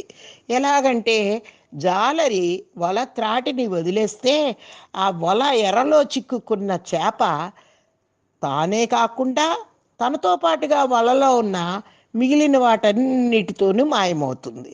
ఇక ఎంత ప్రయత్నించినా మరి దొరకవు చేపలు. అందువలన బాబా నామస్మరణను విడిచిపెడితే అలాంటి ప్రమాదాలే జరుగుతాయి. అంతేగాని నామం ఎలా చెయ్యాలి, ఏ విధంగా చెయ్యాలి అన్న మీమాంస వద్దు. ఏదో విధంగా నామం చేస్తూ ఉండండి. ఆ నామదారే దాన్ని సరి అయిన విధానంలో నడిపిస్తాడు. ఆ విషయాన్ని గురించి ఆలోచించవద్దు. నామాన్ని మించిన మంత్రము, యజ్ఞము, మహాతపస్సు లేదు. అవన్నీ కోరికల కోసం చేసేవే. మరలా ఆ యజ్ఞయాగాదుల వల్ల ఆ కోరికలు కోరుకొని ఆ కోరికలతో జన్మలు ఎత్తి మరలా ఆ ఫలాల కోసం రావాల్సి ఉంటుంది. అలా కాకుండా నామం చెయ్యండి, కృతార్థులు కండి. నామం సరి అయిన పద్ధతిలో జరుగుచున్నదా లేదా అన్న పరీక్షలు అనవసరం. బాబా సంపద ఎక్కువగా ఉన్న వారి దగ్గరకు పరిచారకులు, సేవకులు, భట్రాజులకు కొరత ఉండదు. వారంతా వారే వచ్చి సంపన్నులకు సేవ చేస్తారు. అలాగే నామధనంతో సంపన్నులైన వారి దగ్గరకు సమస్తము వచ్చి తీరతాయి. సంపాదన మొదలుపెట్టే సమయంలో ఎదురయ్యే ఆటంకాలను, ఒడిదుడుకులను ఎదుర్కొని నిలదొక్కుని ధనాన్ని కూడబెట్టే విధంగా ఈ నామధనం కూడబెట్టే సమయంలో కూడా అర్షవర్గములు కూడా ఎన్నో విఘ్నాలు కలగజేస్తాయి, బెదిరిస్తాయి. అయినా లెక్క చేయకుండా మన లక్ష్యాన్ని, గమ్యాన్ని చేరుకోవడానికి సాధన చేస్తే అవే మన పాదాల క్రాంతులై మనకు సహాయం చేస్తాయి. ఇప్పుడు అన్ని విషయాలను కళ్ళు మూసుకొని దేనిని లెక్క చేయకుండా నామధనాన్ని కూడబెట్టు. సుఖదుఖాలు సముద్ర తరంగాల లాంటివి, ఆటుపోట్లు వస్తాయి. ఉవ్వెత్తిగా లేచే ఆ కెరటాలను చూచి బెదిరిపోక నామాన్ని వదలవద్దు. పూర్తి విశ్వాసంతో కృష్ణనామాన్ని జపించండి. మీ విద్యుక్త ధర్మాన్ని నెరవేరుస్తూ నామాన్ని చేస్తూ ఉండండి. రాధారాణి తప్పకుండా దయతలుస్తుంది. పిచ్చివాని వలె వాగుతున్న నన్ను ఉపేక్షించండి. వకీలు వృత్తిలో ఉన్నారు కదా, చట్టవిరుద్ధమైన సంగతులు తమ చెవిలోనికి ఎక్కవు. అందుకై నాపై దయ చూపండి. మీ దర్శనం కలిగిన రోజున నా హృదయంలోని భావాలన్నిటినీ మీ ముందుంచుతాను. ఆ రాధారాణి ప్రేమలో మీరు తృప్తిగా హాయిగా ఉంటూ నన్ను మరువకండి. దురదృష్టవంతుడైన ఈ బిడ్డ మీద మీ దయను చూపండి. జగజ్జనని అయిన అమ్మతో నన్ను మర్చిపోవద్దని విన్నవించండి. మీరిద్దరూ కలిసి ఆ ప్రేమమూర్తి యగు కృష్ణనామాన్ని భజించండి. ఎందుకంటే అమ్మకే ప్రేమ సముద్రంలో ఆ ప్రేమ సముద్రం యొక్క లోతుపాట్లు తెలుసు. వారికి ముంచడము, తేల్చడము, ఒడ్డుకు చేర్చడము అన్నీ తెలుసు. కాబట్టి వారితోనే కలిసి నామం చెయ్యండి. నా సోదరులు ఇరువురికి నా ప్రేమానురాగాలు తెలియచేయండి. మా అమ్మ వలన మీకు ఊరట లభించుగాక. ప్రేమమూర్తులైన తాతగారైన కైలాసదాదా మహాశైలు మహాశ్చంద్ర డాక్టర్ సురేంద్ర గారిని అడిగినట్లు చెప్పండి. వారందరి క్షేమ సమాచారాలతో ఉత్తరములు రాయమని చెప్పండి. ఆ కృష్ణుడు మిమ్మల్ని అందరినీ అన్ని విషయాల్లోనూ ఆనందంగా ఉంచును కాక, అదే నా ప్రార్థన అంటూ లేఖను ముగించారు. ముఖ్యంగా ఈ లేఖలో నామస్మరణ యొక్క విశిష్టత, నామధనం ప్రోగు చేసుకోవడం ఎలాగా, నామధనాన్ని కూడబెట్టుకుంటే కలిగే ప్రయోజనాలు మొత్తం మొదలగు విషయాలు ఎన్నో చాలా చక్కగా ప్రభువు చర్చించారు. జ్ఞానధారను ఎంత నిష్పత్తిలో ఎప్పుడు ఎక్కడ జీవితంలో ప్రవహింపజేయాలో ఎరుక కలిగి విచక్షణతో మసులుకోవడమే వివేకం. వివేకం లేని జ్ఞానం వృధా. వివేకంతుడికి మంచి పట్ల, ధర్మం పట్ల అనురక్తి ఉండాలి. ప్రేమ, కరుణ, ఎదుటివారిని అర్థం చేసుకునే మనసు కావాలి. జ్ఞానంతో మిడిసిపడక వినయంతో మెలగాలి. మంచి చెడులను నిశితంగా పరిశీలించి విశ్లేషించి కలిగే నేర్పు, ఓర్పు ఉండాలి. ఇతరులకు మంచి చెడుల గురించి ఎరుకపరచడానికి మరి మనం ఆచరించి చూపాలి. అప్పుడే మనం చెప్పేది శ్రద్ధగా వింటారు.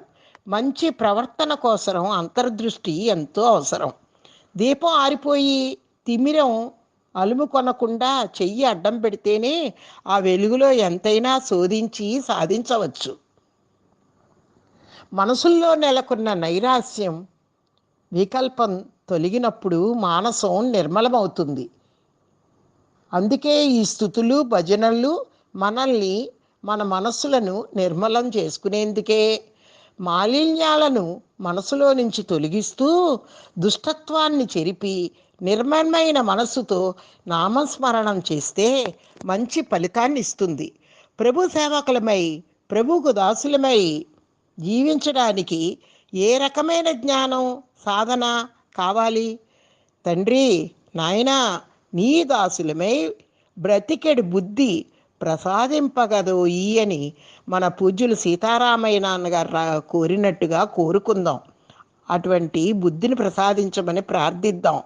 ప్రభునికి దాసునం కావాలంటే ఏ అర్హత కావాలి? మన విమల తల్లి చెప్తుంది, ప్రభు సేవకై ప్రప్రథమగా ప్రభునికి ప్రియులం కావాలి. దానికి ఏం ప్రార్థన చేయాలి? నాకు కావలసినది నీవే, కానీ నిన్నెలా పొందాలో నాకు తెలియడం లేదు. కానీ నీవు పవిత్ర ప్రేమకు లొంగి వసుడు అవుతానని విన్నాను. ప్రభు, నీ ఎడల నాకు ప్రేమ కలిగేటట్లు చెయ్యి అని ప్రార్థించాలి. దానికి కృషి చెయ్యాలి. ఏకాంతంగా ప్రభువుని తలుచుకుంటూ ఉండాలి. ఇలా ప్రభుని ప్రేమిస్తూ ఉంటే మహాత్ముల సాంగత్యాన్ని ప్రసాదించమని ప్రభువునే వేడుకోవాలి. ప్రభుని గుణగానంతో అమితమైన తృప్తిని పొందేలా ఉంటే క్రమక్రమంగా ప్రభు కృపతో ఆ సేవాభాగ్యం పొందే అవకాశం ఉంది. దానికి కృషి చేయాల్సి ఉంటుంది. ప్రభు ఎడల ప్రేమ కలగాలని నిత్యము ప్రార్థిస్తూ ఉండాలి. అప్పుడు ప్రభు తన కృపతో అనుగ్రహించి మనలో బాగా కరుడుగట్టిన మాయను తొలగించి తన ఎడల ప్రేమను ప్రసాదిస్తే క్రమక్రమంగా మనకే అర్థమవుతుంది మన బ్రతుకు భారం ఆయనే మోస్తున్నాడని. మళ్ళీ నామస్మరణం మర్చిపోయామా ఈ భావం మరుగున పడిపోతుంది. మరలా మాయ తన సంపూర్ణ బలంతో చొరబడిపోతుంది. కాబట్టి ఎట్టి పరిస్థితుల్లోనూ నామస్మరణం మరువరాదు.